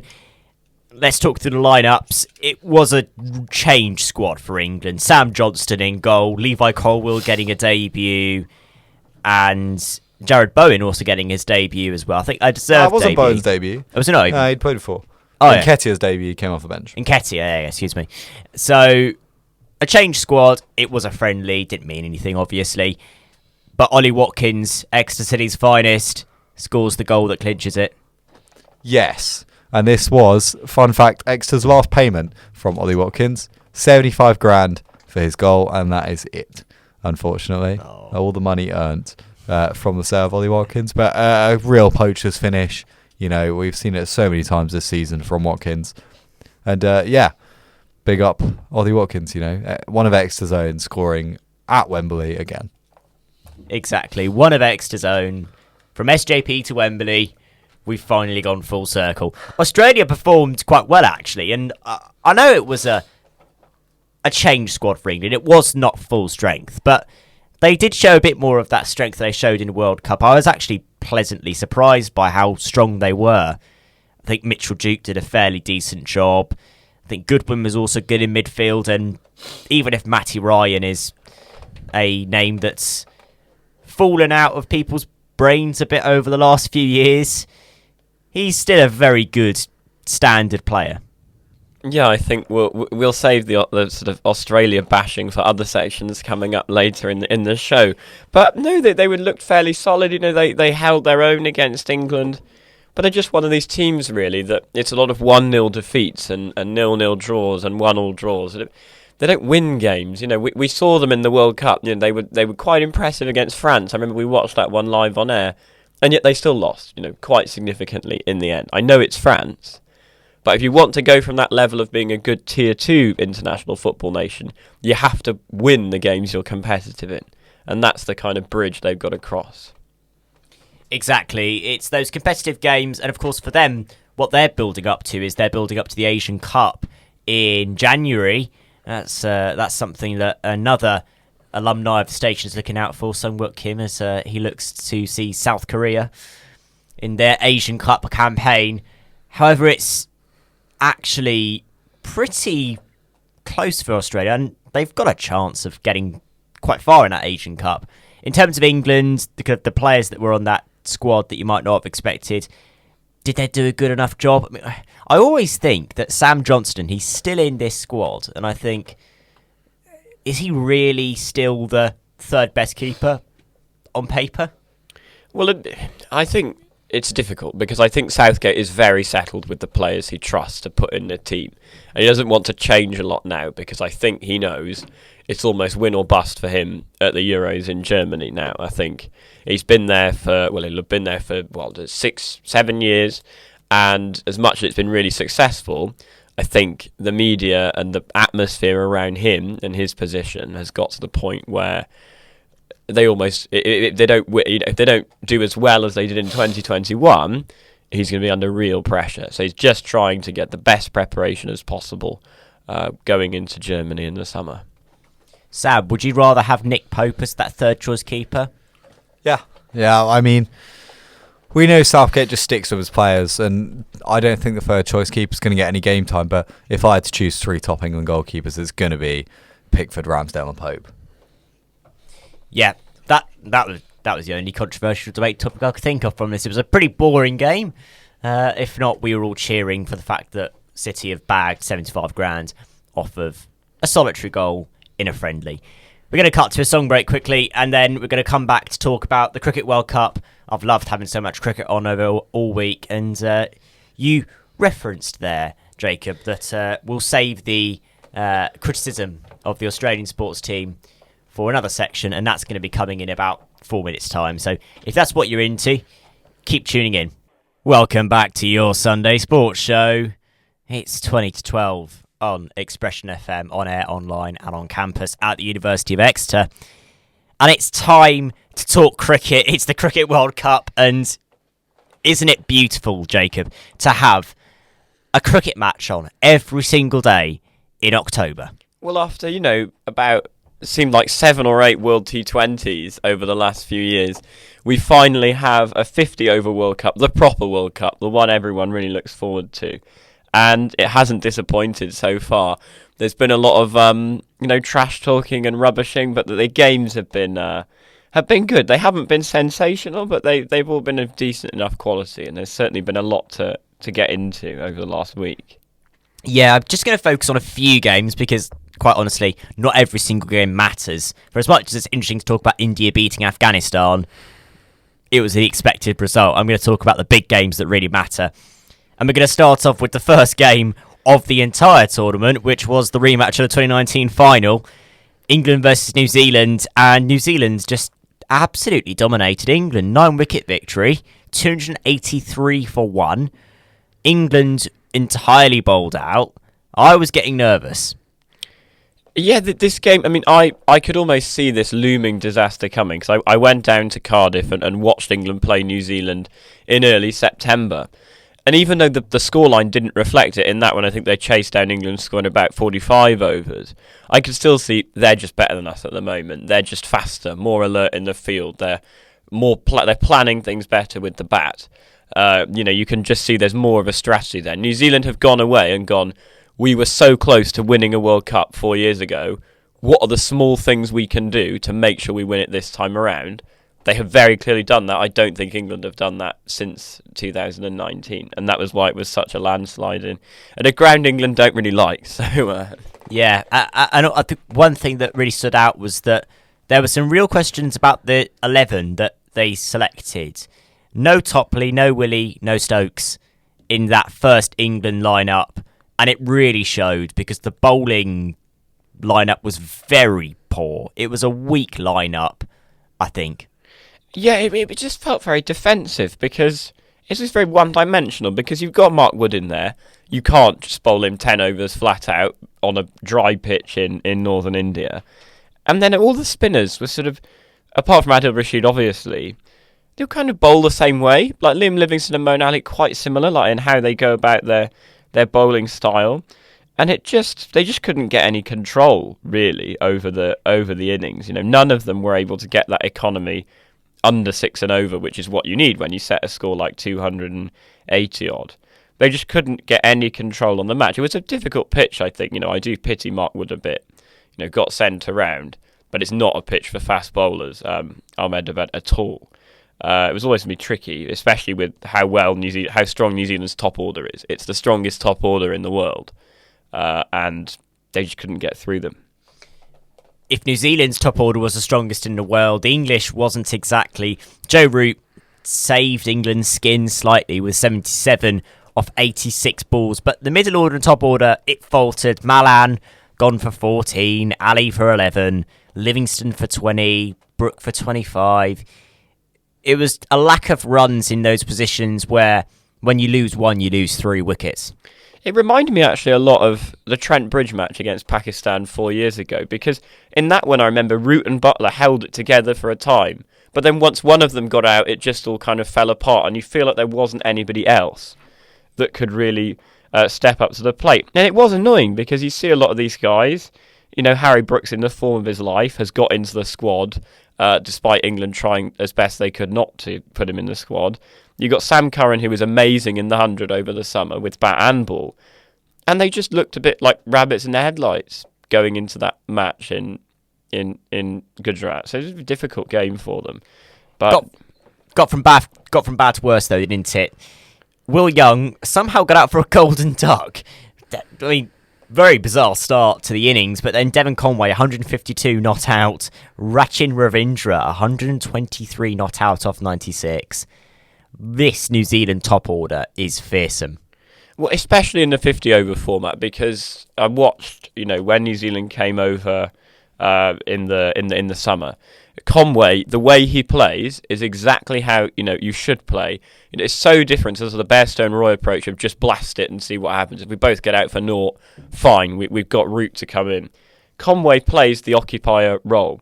He doesn't necessarily fly out of the blocks, but he's still there by over 10 when that ball has started to harden up and the bowlers are starting to tire, and you've got past that opening barrage, and then you can start piling on the runs. Exactly. Wasn't helped by 8 extras for England, although there is a game with a worse extras count, which is ridiculous, but we're going to come on to that in just a bit. So it was a very poor start for England to their defence of their crown, and it was also a very good start for South Africa. They defeated Sri Lanka in a game that was just a batting bonanza. I was shocked when I saw this scoreline at first, because I saw this first innings score for South Africa and it says 428 for 5. What an innings this was. Yeah, it's so difficult. These sort of scorelines do come around in bilateral series, but to see them in World Cups is quite rare. You've got to give credit to the 3 Centurions who just did amazingly well, particularly Markram. That was just ridiculous. But it's the range of surfaces and grounds in this tournament that is so interesting, because you've got, the Delhi, which is one of the driest grounds out there, but and is not the biggest ground. But then you've got, if you go down to Bangalore, it's a lot easier in terms of a pitch, but it's a tiny stadium.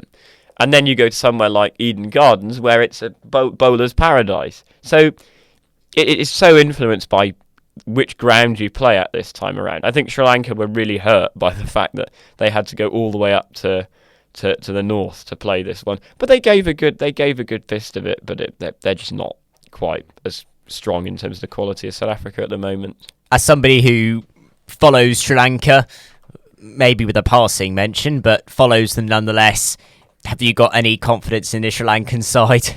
I think there's a couple of upsets in there. I think they're sort of again where they were in 2019, where on their day they can be amazing, but they're not. They're not, in the sort of top 5, as I would say, that are up there at the moment in limited overs cricket. No, not really. Lots of extras in this game. 23 were given away by Sri Lanka, 20 by the South Africans. So it's not quite the worst one, though, from Sri Lanka. That comes up in their next game. Real problem with buzzers for the squad. And then we come on to the first Australia game. It was their 150th meeting between the two sides in ODIs. And it was nowhere near a contest. Nowhere near a contest. Australia bowled out for 199, and then India chased that in 41 overs to win by 6 wickets. The fall of wickets says it all, really, in this game, because they go from 1 for 5 to 4 to 119 to 7 for 140 and then 199 all out. Australia's problem is losing wickets in succession. Oh, I mean, this Australia team, I actually think this World Cup is going to be when you start to realise that some of them are over the hill because, they played the Test series over in England. That has taken so much out of this side. There isn't enough, quality of player that just play white ball cricket and don't play the red ball game. They had such a difficult summer over here, such a difficult tour. And, they came away with the win. But in a way, that's almost worse because it's probably meant they've rested on their laurels a bit and now are dealing with this. And India are here to win. India, this is their best opportunity. They still won't forgive themselves for how they choked at Old Trafford 4 years ago. You speak to a lot of Indian supporters and they're just like, how have we not won more with this side? And this is their biggest chance. This is like England 4 years ago. If you're going to win a World Cup with this generation of players, now is their biggest chance. The bowling figures are just astounding in this innings. Jasprit Bumrah, 2 for 35 off 10 overs with 41 dot balls. Jadeja, 3 for 28 off 10 with 38 dots. And that shows you that it's not just the spinners that are doing well for India, it's also those pace bowlers that are managing to get those chances too. Yeah, well, I mean, it's how Chennai tends to play. Chennai can be a featherbed sometimes, but more often than not, it's one of the most active places for reverse swing out there. But it's also really good for the spinners. So it's just a nightmare for batsmen, really. I'm looking at the average score in terms of one-day internationals. There's 238. So really, when Australia get 199, they would have thought, right, maybe there's a chance. But then Virat Kohli happened, and he just grabbed the game by the scruff of its neck and showed why he's still world class. He really did. India were at one point 2 for 3 as Kishan Sharma and Iyer were all taken out by Hazelwood and Stark. However, KL Rahul comes in with a 97 not out and then 85 of 116 for King Kohli. Is the white ball hero Virat Kohli back?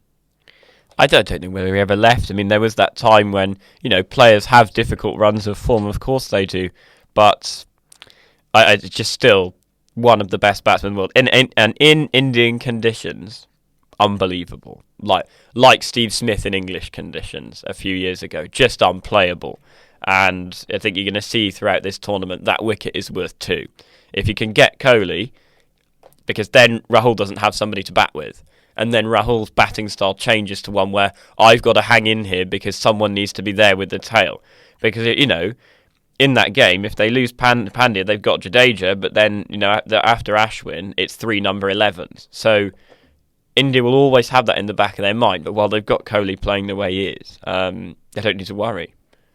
No, there's no need to worry for them at all. Lots of things to worry about for the Australians, and there are even more worries on top of that after this first match, but let's not spoil the future.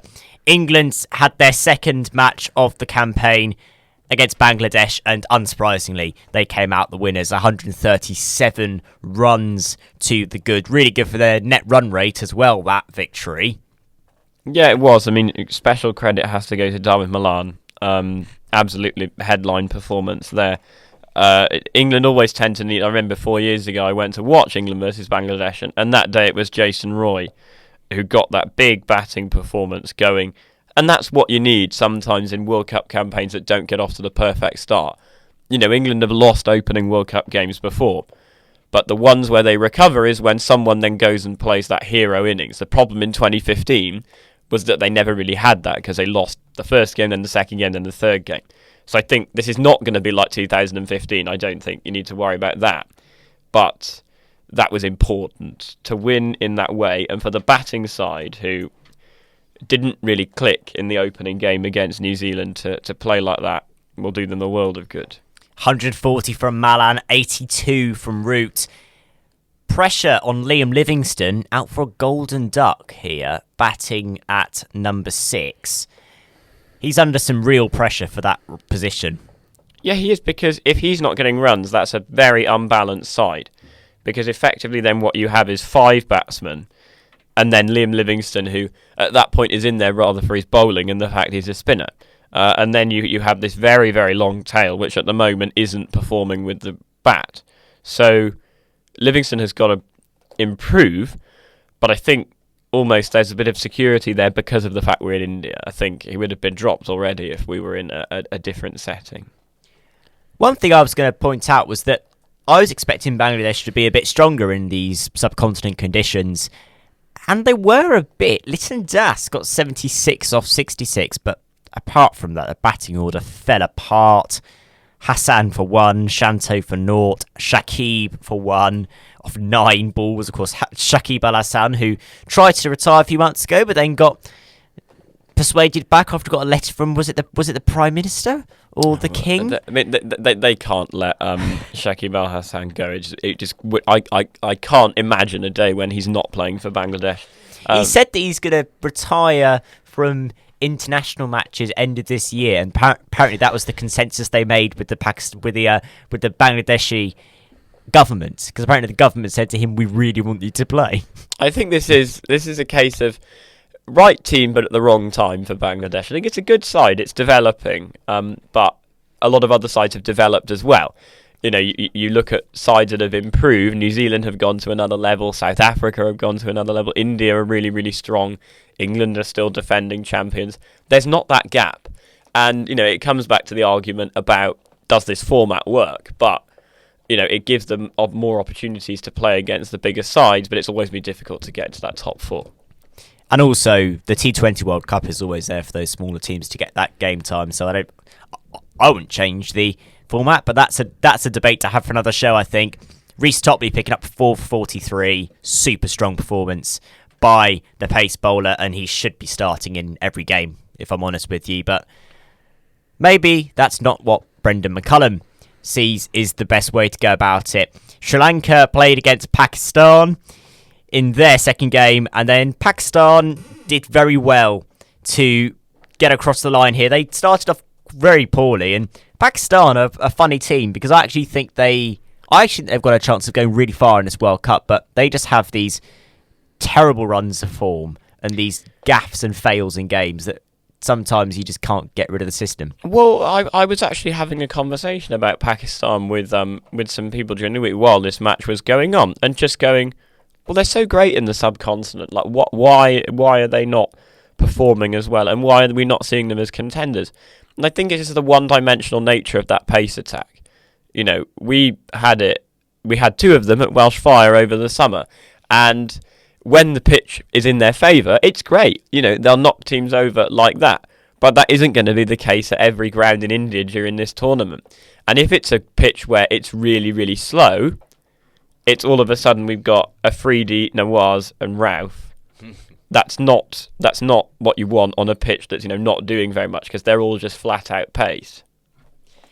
Exactly. And batting-wise, Sri Lanka did quite well. Samawikrama, I can't say it. Samawikrama, there you go. 108. Kushal Mendis got 122. Nisanko opening the batting, got 51. Pretty good effort by them. 4 wickets for Hassan Ali, the man with the best celebration in the world that injures himself every single time he does the celebration, which is always quite funny. Haris Rauf picking up 2, Shaheen Shah Afridi picking up just 1 wicket, Shadab Khan picking up the lone spinner wicket, and then the chase started, which started off very poorly. 37 for 2, Babar Azam out for 10, the skipper. Babar Azam is one of the best ODI batsmen in the world. Imam ul Haq out for 12, and then Shafiq and Rizwan come in and clean up. Rizwan showing its class yet again. Well, Rizwan's probably one of the best all-round players in this World Cup, to be honest. A really great wicket keeper, a great character, and plays off Babar Azam so well. That's such a strong duo in terms of that transition from the top order to the middle order, and played really, really well with Shafiq to just get that partnership going, which is what you need in these run chases. And it took the game away from Sri Lanka. Took the game away, and batting-wise, bowling-wise even, Sri Lanka looked lost, utterly lost. Madhushanka got 2 wickets, but they used a grand total of 8 bowlers over this chase, over 48 overs. I don't get the strategy behind that whatsoever. Well, there doesn't seem to be one at the moment. I think they have certain bowlers that seem quite good, but then they don't have 5 of them. So it's really, really difficult to make the numbers add up, and especially when a partnership's going, you sort of have to balance in limited overs. I really need a wicket here, but then I'm not going to have anyone at the back end to bowl them out. So it's a difficult decision to make when the attack's as sort of poor as Sri Lanka's is. Sri Lanka didn't half help themselves either, because they somehow, some way, managed to concede 25 wides over this innings. Now, if you think about it, Pakistan got this within 8 deliveries of the full 300. Now, you've played club cricket before, Jacob. You know that coaches are a stickler for buzzers and for extras. But 25 wides in an ODI World Cup, it's not really on, is it? Well, if we went over 20, we were forced in on Sunday mornings. So, I think it's difficult. It's the subcontinent. It's not, none of us have ever kept in the subcontinent. I mean, I was a pretty terrible wicket keeper in England. So it's not, I'm not exactly going to turn around and start having a massive go. But it shows a distinction between Rizwan as a high-class international quality keeper and Sri Lanka's fielding and just overall poor sort of standard of it. I think it's something but it's easy to cut down on. You've just got to be sharper, and then they'll be okay. Exactly. It's just a case of being sharp. 2 more games to go, and then we're going to have a chat about the game that's going on right now. Australia versus South Africa. It's getting no easier for the Australians. Bowled out for 177 on the chase, chasing 311. Australia are going to crash out of this World Cup soon if they don't change their form. Terrible. I mean, that is the one word I have to describe it. It's the heaviest ever World Cup defeat, which is quite a headline, and just so poor. Like, even if, they were complaining about Stoinis' dismissal, and that's one dismissal, but by that point you've already had this complete collapse. I just think it shows that their batting order plan is just, there isn't one. Like, why on earth is Mitchell Marsh opening? He's not had any experience opening before. And then you've got Warner, and then, Smith and Labuschagne are swapped around for some bizarre reason in white ball cricket from how they are in red ball cricket, when really, in some of these areas, it's more like a test match because of how low scoring some of the grounds are. And then I just think they lacked so much, they don't lack experience. They got Warner, Smith and Labuschagne, but they're just poor. Like, there was no cricket brains in that performance. Maxwell always infuriates me. He sits there for 17 balls, and then she gets bored and just flicks it up, and Maharaj says, yeah, thank you very much. And that's it. So, no game awareness. The tail tried to recover it. Labuschagne did his best, but just not as good as I've seen them. And in the first innings, I think Quinton de Kock is setting himself out as one of the best batsmen in this World Cup so far. What a start. Oh yeah, I mean, I think they really stunned the Australian bowling attack. You know, you've got Cummins and Hazelwood going at both of them over 6.5 and over. Cummins nearly going 8 and over, which is also quite baffling. You know, I just think this attack is quite weary, and they're not gonna get much of a break because the batting is so poor that they're gonna be having to defend that those scores are a bit lower, and that means they've got to work that bit harder. And realistically, we know how injury-prone Hazelwood is at the moment. If they lose one of those three, they're in serious trouble. You know, it's not over yet. You can probably afford to lose maybe 3 games in this World Cup format. But they've got tough matches. They've still got to play England. They've still got to play New Zealand. You know, there's still potential banana skins, Pakistan. It's really worrying at the moment. Speaking of Pakistan, let's talk about the game that everybody was looking out for. India versus Pakistan in Ahmedabad. They managed to get some of the Pakistani fans into India in the end after some visa problems. And it was nowhere near a contest. Pakistan bowled out for 191. India chased it in 30 overs. What a statement win.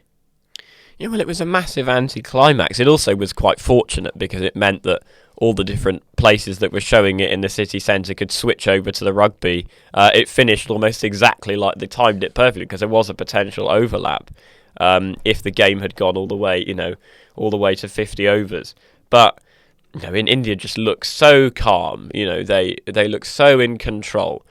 But we've seen it before. You know, I'm not going to judge this India team until they actually win that semi-final, because they looked so calm and composed 4 years ago, and then those 2 days at Old Trafford happened, and it got completely derailed. So they give it their best. All they can do is win games as comfortably as they can, finish top as soon as they can, and yeah, this is another step on that road. Exactly. Babar Azam did picked up a half century off 58 balls. Rizwan, 1 run off 49. Bowled by Bumrah. Hell of a delivery by Bumrah as well. Tailing in. It was the off-cutter. Beautiful bowling by Jasprit. And the tail is nowhere near good enough for the Pakistanis. Shakil 6, Ahmed 4, Khan 2, Nawaz 4, Ralph 2, Shafridi not out for 2. Nowhere near enough legs to get them through that innings. And then in the chase, Rohit Sharma, 86 off 63, leading the line. Shreyas Iyer picking up a half century. I think the game was won at after the first innings regardless. Yeah, I think so. I mean, Pakistan, they just can get blown away like that. It's happened, you know. I remember in 2019, they didn't qualify for the knockouts or weren't like seriously contending against England, because there was that game at the start of the tournament when they got bowled out for about 110 against the West Indies, who aren't even at this World Cup. So that's the thing about Pakistan, is that they are so inconsistent. They are so mercurial that you just don't know which team is going to turn up, and they really didn't turn up in this one, which is their biggest game of the year. So it's very disappointing for them. Exactly. Really disappointing for also all of the Pakistani fans who went through hell and high water, frankly, to actually come into the country after some terrible visa issues. And they got that. After all that hassle, they got 191 all out. There's one more game going on right now, which is England versus Afghanistan. And we were talking in the song break about how Afghanistan are doing very well. They've managed to lose 6 wickets now. It's all fallen apart for Afghanistan slightly. Let's just talk through this scorecard. Gurbaz is run out for 80, and then the fall of wickets is a bit ridiculous. 114 for 1, 122 for 2, 122 for 3, 152 for 4, ends up 6 for 190. It's all falling apart for the Afghans. Well, I love it when England do this, because I sat here about 20 minutes ago and said England spinners are not doing it the right way, and look who's got the wickets: 2 for Rashid, 1 for Root and 1 for Livingston. So there we are. What do I know? I'll just leave it to Baz. I think England seems to have started poorly. Apparently there were like a few errors and things like that, but run-outs can really change games. Run-outs in particular, in limited overs cricket, are so huge in terms of momentum shifts, and another one seems to have happened here. It also proves to you that just because these teams are on the subcontinent doesn't help them at all, does it? Afghanistan are still getting caught out by spinners from the Northern Hemisphere, which makes complete rubbish of some analysis that teams like Pakistan, India, Afghanistan were going to do better in India. Well, yeah, I mean, this is where sort of you can discuss what a role has leagues like the IPL and the PSL had in that. Because now, it's not like it was in the 90s when you never had played there until an international tournament came along. These guys are playing there twice a year, some of them. So they know how the conditions work. They know how to play them. And it really does reduce the factor quite a lot. I think it still is partially a factor, especially with sort of certain pitches that are very, very alien. But in most cases these days, they're drop-in pitches. And the especially in limited overs, it's not as big of a thing as it used to be. Not at all. We're going to keep an eye on that game. However, we're going to move away from the cricket. And I'm going to play a song on our song break that probably tells you what we'll be talking about next. And for any fans of a certain green colour, this might be slightly painful. Apologies to any Irish fans who have just had some very sad memories of that song. It was, of course, the legendary Zombie by the Cranberries. The song which became the theme song of this supposedly heroic and messianic Irish team that was going to get past the quarterfinals and win the World Cup. Jacob Brown. Ireland 24, New Zealand 28. I think, when you think about this match, it was a match that was worthy of being a final. It was an insanely good game. From minute 1 to minute 80. It was at the point where I was in a pub and I was thinking, I really don't want to move at this point because it's just so enthralling and so entertaining. Even Wayne Barnes' refereeing style couldn't spoil what was just the best game of the tournament so far, because we've had great contests like Ireland, South Africa, but they were low scoring. This one had high scoring, fast rugby, and just overall quality was just immense, from both sides. There was good defence, there was good attack. It was on the toss of a coin. But New Zealand just got ahead, and this New Zealand side, when they take the lead in knockout rugby matches, very rarely let it go. This genuinely came down to a penalty, though. It was a penalty for New Zealand and a penalty missed by Johnny Sexton. Well, yeah, there's a number of things that happened in that game. There was the moment when Ireland were targeting the corner loads at the start. New Zealand were going for the points. Hindsight's a wonderful thing, but you could look at that, obviously. That missed penalty as well, because, of course, if they'd been under 3 points, the deficit, Ireland would have gone for that drop goal. And Sexton, he would not have missed that drop goal, and Ireland would be in a semi-final. Exactly. So, for Ireland, back to the drawing board. It was a game that was deserving of being the final. It just was. And it was a very close game at half-time as well. Of course, there was controversy in there. You had a yellow card for Smith in all that was going on in the first half. Was it a deserved yellow card? I thought it was. I thought it was a fairly standard yellow card, but I don't know. There was some controversy, some debate. Well, I think it's always difficult with these deliberate knock-ons because you're looking at intention. And if you're biased in a way and you're in favour of New Zealand, you're always going to say, well, he doesn't mean to do that. But it's how it looks. And when you stick your hands out like that, rugby players know that they're very, very harsh on it. And I think it was fine. Exactly. There was another quarter-final yesterday, which is going to make Jacob even more upset. Wales lose to Argentina. Argentina are in the semi-finals of the World Cup. Who would have thought that would happen? You certainly wouldn't have thought that after the opening weekend in Marseille when they were blown away by England's tactical masterclass. But no, I think, that was always the worry, that this Argentinian side has a good performance in them. And to their credit, they played pretty well. They weren't perfect. I think they benefited slightly from a poor Wales team. But, they produced it when it mattered, and they're into another semi-final. I'll get your predictions in a bit after that semi-final, but let's look at the predictions and let's look at the games coming up soon. And it's the big one. England versus Fiji, 4 o'clock today. I don't know how this goes. And I'm very nervous that we are going to see the rise of Fiji into the semi-finals of this World Cup. Are you as nervous as I am, Jacob? Well, I think having played a game against Fiji this tournament already, and when we took them on in that group stage game, it was also like a 50-50, even slightly leaning towards Fiji at the start of the tournament. And I think Fiji's main threat is that they can blow you away in 10-minute spells. They can. They did that to Wales in the game. But what you've just got to do, if you're the England side or the Wales side, the one with that little bit more rugby experience at this level, you've just got to hang in there and make sure you don't let it get too far ahead. Because what happened in the summer is Fiji got more than 2 scores up in front. And then the game was gone. England were too far behind because Fiji now can defend and they don't tire in the way they used to. But if you can keep it to like a 7-point, 10-point deficit, there will be spells, long spells in the game, where they still look like a Tier 2 nation. So England have got to capitalise on that. It'll be fascinating to see how it works now with Farrell and Smith rather than Ford.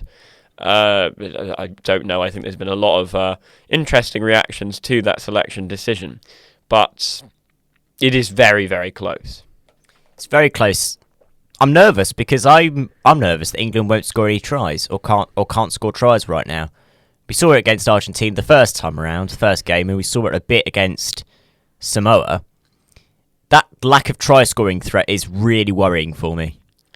Well, yeah, I mean, it couldn't be much further from what's happening domestically down here, but I think, yeah, England. England's try-scoring problems are quite significant. You know, they had that amazing performance against Chile and scored so many points, but it's Chile. So you do have to factor that in. Against Japan, they only really got going after that fluky moment off Joe Marler's head. So, you know, they do have a problem in attack. The defence is pretty sound at the moment, but there is that slight lack of cohesion. But maybe it'll click today. Maybe the Fijian style will bring out the best in how England attack. We're saying that England have got problems, but Fiji have got their own problems too. Again, Fiji, a team that lost by 1 point to Portugal in the last pool stage game. Are we slightly reminiscent of the amazing Wales game, and are we forgetting that this is a Fijian side that struggled against the bottom of Tier 2 nations in this tournament? Well, yes and no, but I think Fiji are one of these teams. It's like they could turn up or they could not. You know, they were amazing against Australia, but then they were amazing in short periods against Wales, but they didn't quite get over the line. They still managed to get through, and then they, of course, lost to Portugal, and they let that game go completely. So this is the biggest match in Fijian rugby history, this one, against England today. They'll be really, really up for it, and I don't know which way it's going to go. Nor do I, really. I will do my predictions in a bit, and it's honestly a coin toss for that game. It's a bit of a coin toss for this game as well. The final quarter-final clash, France against South Africa, Les Bleus versus the Springboks. The big story is that the return of Antoine Dupont has been confirmed. How massive is that? Well, it's huge for France. He's their dynamo. He's their main man that brings the energy to the team. And it will just be a massive boost to them going into such a physical game against South Africa. We know South Africa are going to go there and try and bully the hell out of them with how they take them on physically. And what Dupont brings is just that cleverness of mind that even if they're getting nailed by the likes of Steph du Toit and Vermeulen, he will be there with some sort of innovative idea. And South Africa have no idea what that will be. That's the beauty of Antoine Dupont. And it could be anything. So it's really, really exciting to have him back. But will the injury have affected him at all? Also, are we going to see some design with the orbital mask? Is he going to go full kind of blacked out camo? Or is he going to go tricolor? Well, Is he even going to have one? that would be quite something, as sort of the masked nemesis of South Africa. But in my opinion, this is the game that I was actually most excited for out of the 4 quarter-finals, because it's the hosts against the defending champions. And South Africa in knockout rugby are just ridiculous. They're a winning machine. We saw that again in 2019.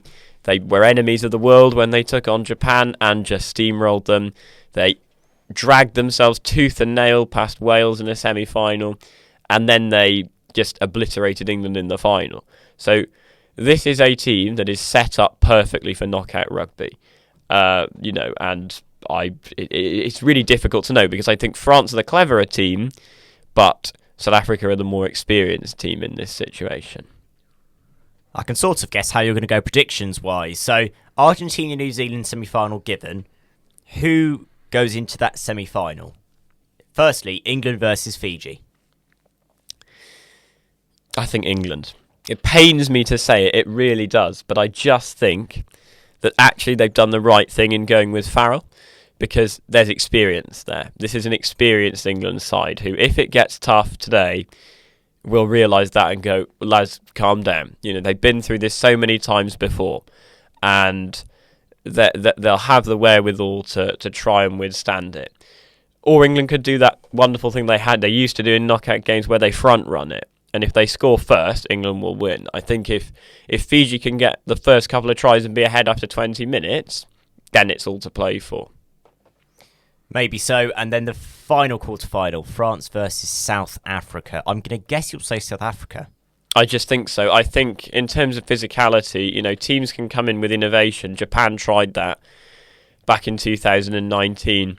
And just the South African dominance, the way they play in knockout rugby is unbeatable, in a sense, unless you are of a really certain level and you can match them physically. Because we saw that after 2019.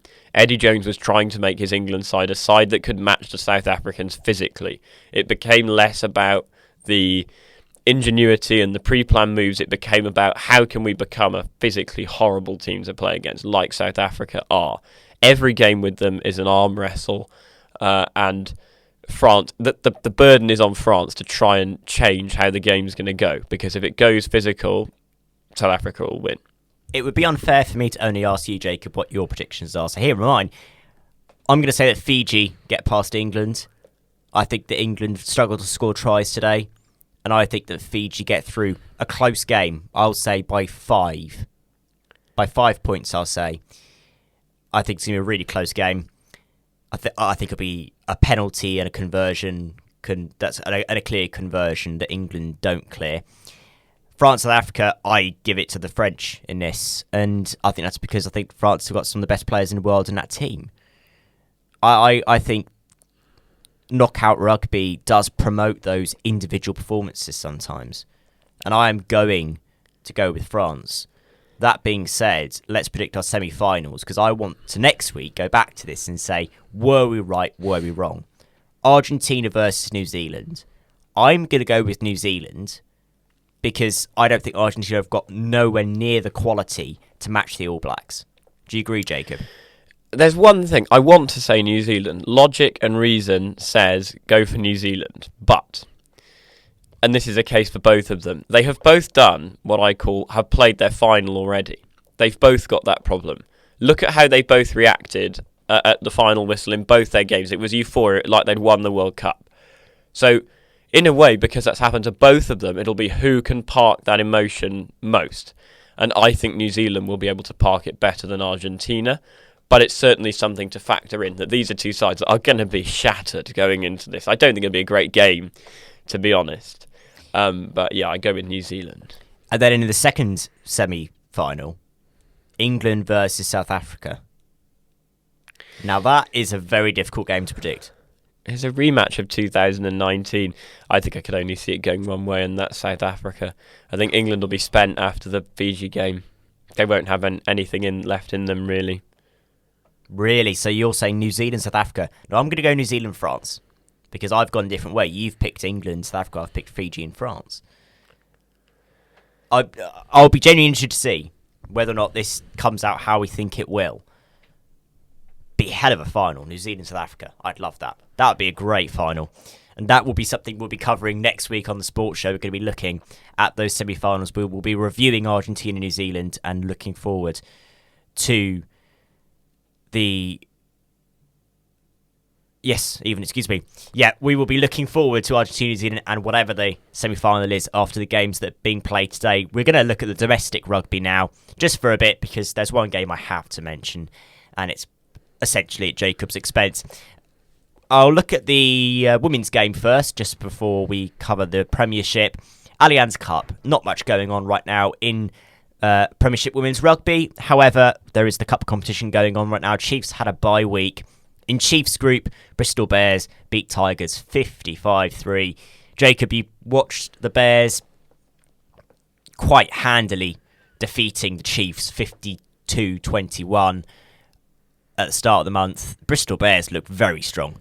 They do. I mean, it's just how cohesive they are as a back unit. You know, I hadn't really seen that. You know, when you see it on the pitch against Exeter, you just saw a level of control and a level of discipline that they demand so much.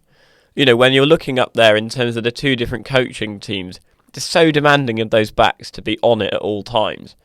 And that was what gave them the control in that game. They led from the front, and they obviously did the same thing this weekend, running out 55-3 winners. Warriors women picked up a 49-14 victory against Sale Sharks. Sale Sharks look to be in a spot of bother right now. They're in a bit of trouble.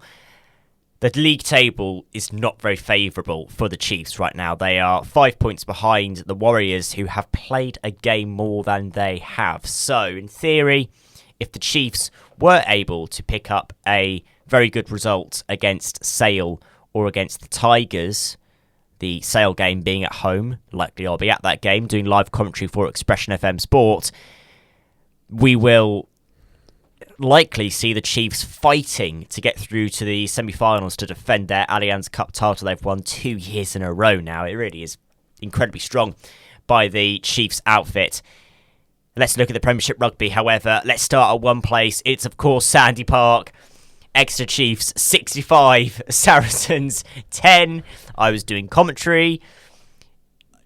Jacob, just as a Saracens fan, what is going through your head when you see 41-0 halftime? Well, I was actually in this studio doing my presenter test, and it's an interesting reaction. Not broadcastable, because I just think I've never known Saracens to start a season like that. Just be blown away.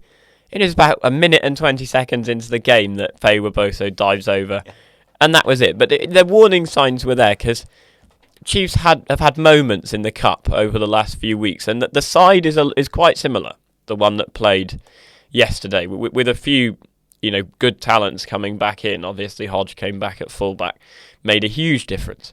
But just they have that ability to blow teams away with the wingers that they have at the moment, and it happened. I think Saracens were not expecting it, and they're missing a lot of those experienced players that are off at the World Cup. It was a really young Chiefs side. Lots of uni players there, lots of uni alumni, lots of that Cup side as well. The Cup side that have got through to the semi-finals, or at least we believe they have. There is still some administrative work to be done with that, with Jersey Reds sadly falling off the map. In fact, let's talk about that now quickly, as I've just talked about it. Real shame to see Jersey Reds go under. Oh, it is, because I was chatting to a few of the people at Exeter Chiefs who made the trip over to the Channel Islands, and they were like, it's a great little club. They had no indication of how bad it was, and then suddenly it came out of the blue on the Wednesday, just literally it was the Saturday that Chiefs had played them. So it is never nice to see that, but it is a problem that's clearly quite endemic in the lower levels of the RFU at the moment. Yes, real shame for any Jersey rugby fans. Cutting back to this Saracens game, it was a complete lack of accuracy that struck me. I think the worst was the Henry Slade interception try. And I don't know what on earth the left winger was thinking by passing to the invisible man when his fullback was about 30 metres inside the pitch. It was just terrible accuracy from the Saracens. I mean, yeah, very un-Saracens alike. Saracens play is always very on it, let's not give anything away unnecessarily. And yet they did that yesterday. It's a lot for them to go away and think about, because this could get out of hand. You've got a few more games before players are going to come back. And they've got to try and find something because they can't play as loose as they did there. It was like they set up thinking they're going to play a championship level side, and then suddenly Chiefs came out and played the best they've played in quite a long time. So they just looked dumbstruck by how well the Chiefs played yesterday. They didn't have an answer.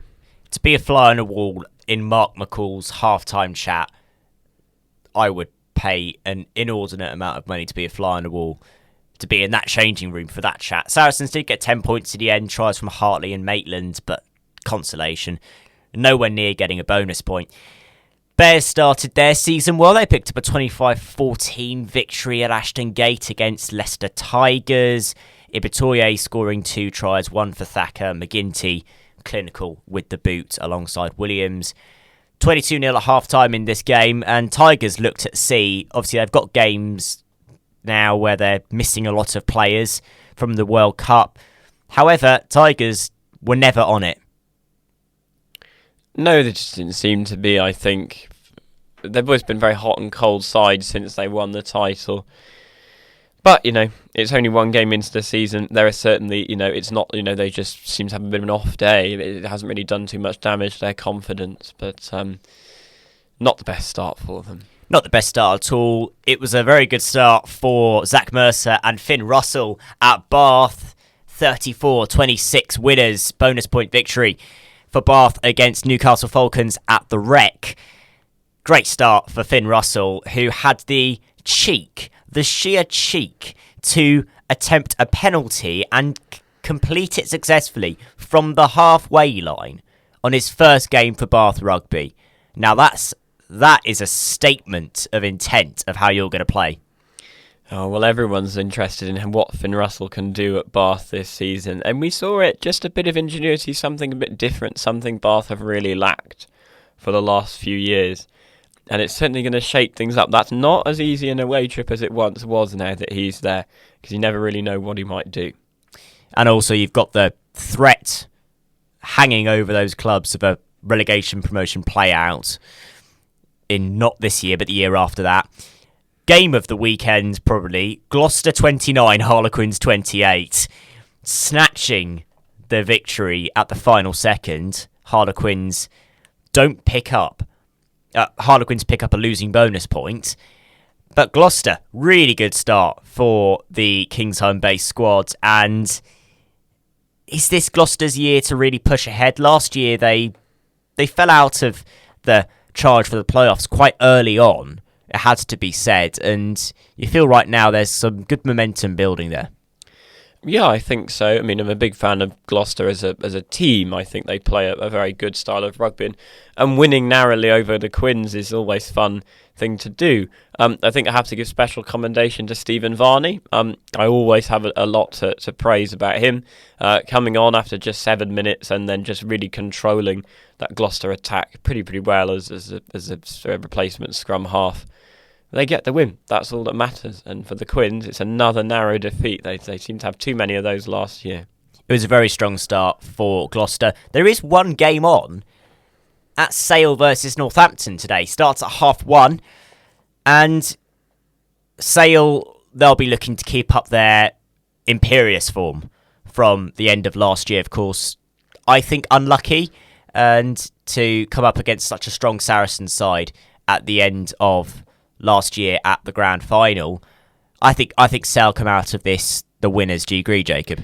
I think so, and I think they'll also see it as an initiative thing because of how poor Saracens were yesterday, and they'll think, oh right, hang on a minute, well if we can really get ahead here and get that top spot, who knows, they might play really bad like that against us. So you just really don't know what Sale can do. I think Northampton's got an interesting one. They're one of these hot cold teams that they can be fantastic. We've seen it before with sort of Friday night performances against Exeter when they sort of weren't so on it. But it was It's been interesting to see how they go this season, but they're still going to take the opportunity while there's so many players out and this Sale side's a bit less physical. Slightly less physical, yes, for Sale. We've got somebody new in the studio. I've been joined by Marlo. Cheers for joining me. Hello there. Cheers for coming in for the last half an hour. Always good to have somebody more in here. And you know what? Given that we've looked at all those results coming up, let's preview some of the games that will be coming next round. Let's start with Chiefs. Away trip to the Stoop. Away form last year for the Chiefs was quite poor, it has to be said. And I think that there's going to be a grounding experience this. I don't think it's going to be a very good result against the Quins, unless the away form has got a much better than I thought it had. Well, that's the thing, really, because Rob Baxter's made a lot of fuss about he wants this Chiefs side to be better in the set piece. That's been one of the things he's really emphasised in the Cup games so far. And we didn't get a chance to see that yesterday because they just blew them apart with the back line and just got so far ahead that it became irrelevant. But you know Quins will really target this game as, right, we've got to win here. We always do well against Exeter at home. And they really seem to pick on the match as quite a historical rivalry. And yeah, it is going to become a physical arm wrestle, and it will tell you a lot about whether this Chiefs side has evolved back into that side that can win games when they don't necessarily look that pretty, or whether they're just teams that, yeah, when their backs click, they win, but when they don't, they lose. Exactly. Another interesting game I'm looking forward to even. Saracens against Bath at the StoneX.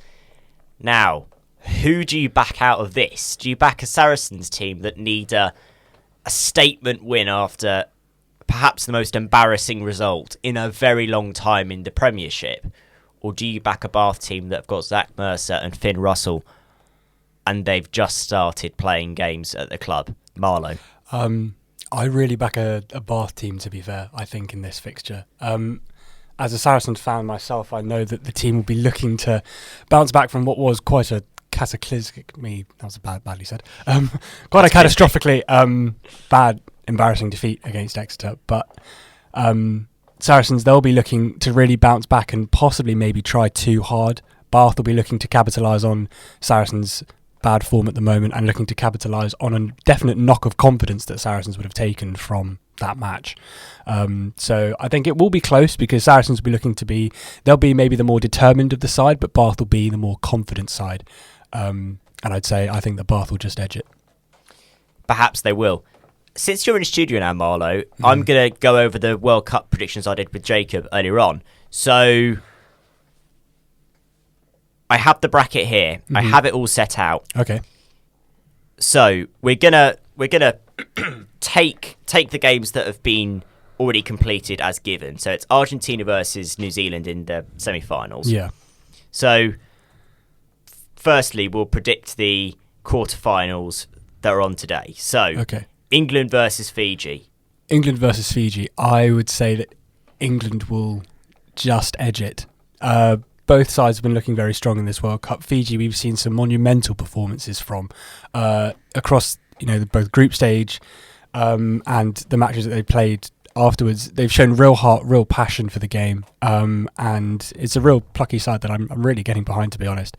But I think that it'll be a tight game, and it will come down to the odd penalty or so. But I think that hopefully, and also I think so, England will just edge it. Probably final score something like 21-18 maybe, or something like that. Something in that sort of range. I said Fiji by 5, so actually it's not too fair far enough, off. yeah. France v South Africa. Now, Jacob went for South Africa. I went for the French. Jacob, I think I'm going to agree with you on this one. I'll go for South Africa as well. I think Why? South Africa are definitely a side that know what it takes to get through the World Cup knockout rounds, to get into the semi-finals and the finals. They turn the screw. They know which parts of their game to capitalise on. The French definitely have a really amazing team at the moment, some of the best players in the world. So does South Africa. And I think with South Africa's current form on the world stage, how clinical they've been, how ferocious they've been, I think, again, it will be a very tight game, but I think that South Africa will just edge over France. But I think it'll be a bigger score, bigger collective score than the England-Fiji game, however. I think the final score probably like 32-24 or 30-26, something like low 30s, mid 20s, something around there. But I think South Africa will just edge it. So far, you've mirrored Jacob's bracket perfectly. Oh, perfect. Now, will this change? Argentina versus New Zealand, first semi-final. New Zealand victory. New Zealand. So the mirror is still there. Mirror is still there. I think New Zealand will probably put about 30 or so points on Argentina. Argentina will be, I'd say they'll score anywhere from maybe 15 or lower, I'd say. I mean, they put a barnstorming performance up against Wales. That was, to be fair, that was an incredible game.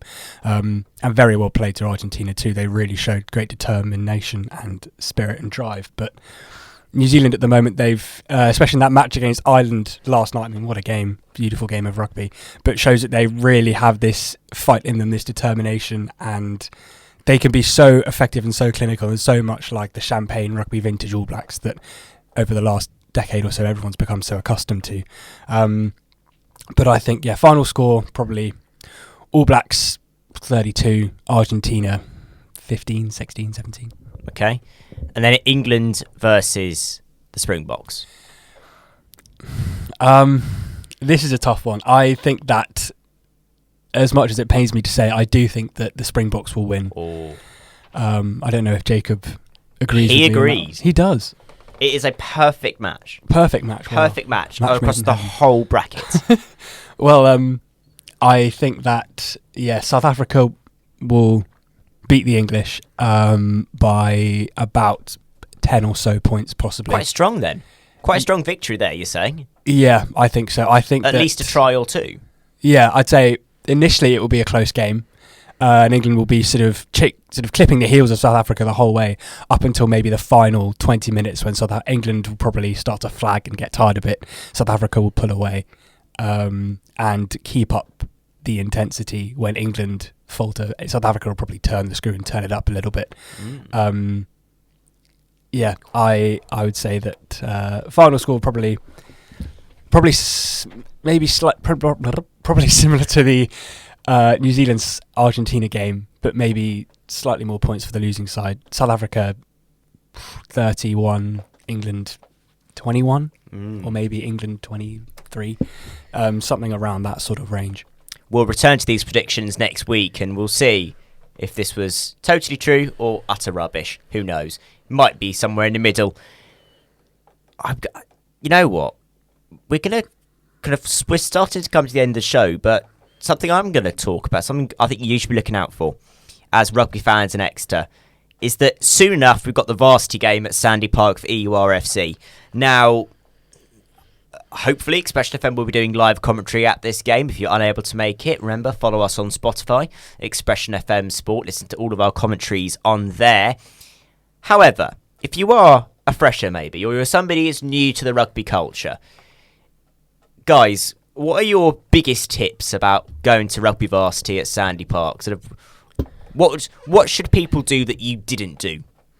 Well, first thing would be don't ever try and get on at Polslow Bridge onto the train, because it just won't happen. I think in terms of what you can do is, I would say, try and get a really good group of you to go.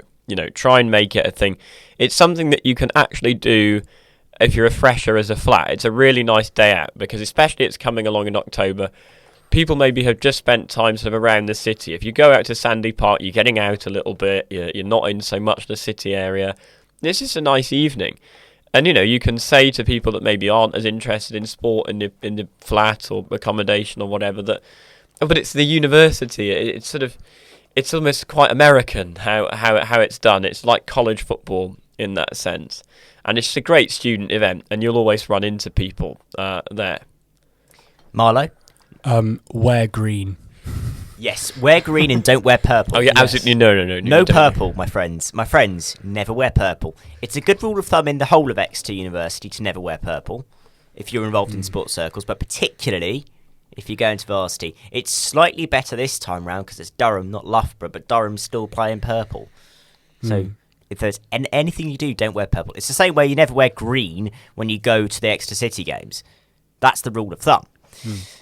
But yes, don't wear purple, wear wear purple. green, and just really get behind the team, support them with all that you are, and just bring the energy. Be prepared to have a good time.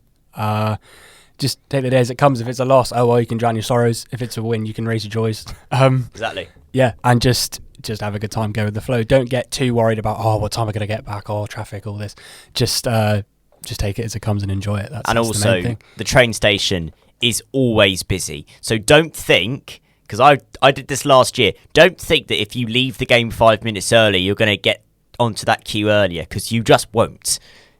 Hang around and you'll be waiting anyways. Whether or not you're waiting 10 people ahead of them doesn't make a difference. Yeah. I'd rather catch the end of the game. Much better to get the full 80 minutes, the full extent of the atmosphere, and really just soak it all up for sure. Exactly, because the difference is this year, this is actually the only varsity game that's happening in the evening. So last year we had 2 varsity games, and now it's 1 for the men, 1 for the women. The women's game is going to be lobbed on to the start of a Chiefs women's game in February. This is the only evening varsity game, so if you miss it, that's it. Only happens once this year.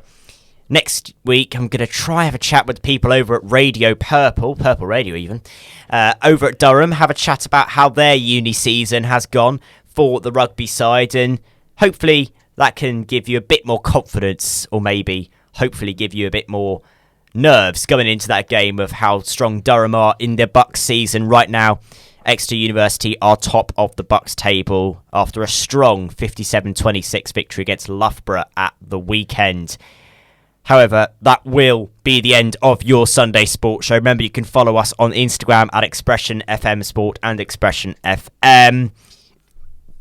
Follow us on TikTok on Expression FM, and also on Spotify, Expression FM Sport, where you can listen to all of our commentaries from EURFC, Exeter Chiefs and Exeter City men's and women's teams. Have a great rest of your Sunday, have a great rest of your weekend, and I'll see you, same time, same place, at 10 o'clock next Sunday. Join me there. Likely we'll be talking about the UFC 294 card. We'll look at the Cricket World Cup. We might even look at the MLB Championship Series as well. So there's plenty for you to catch up on. Also, the big one is next week. The F1 is back. We'll be talking USGP. Are you excited about that, guys? Well, I am at the moment. McLaren's certainly come back onto the scene. Yeah, can't wait. It should be a great race. Really looking forward to seeing what the Papaya McLarens can do. The Papaya Machines from Woking. Will they manage to get another race victory? Who knows? Let's see. That's all we've got time here on Expression FM. But I'll see you soon. Same time, same place, 10 a.m. next Sunday.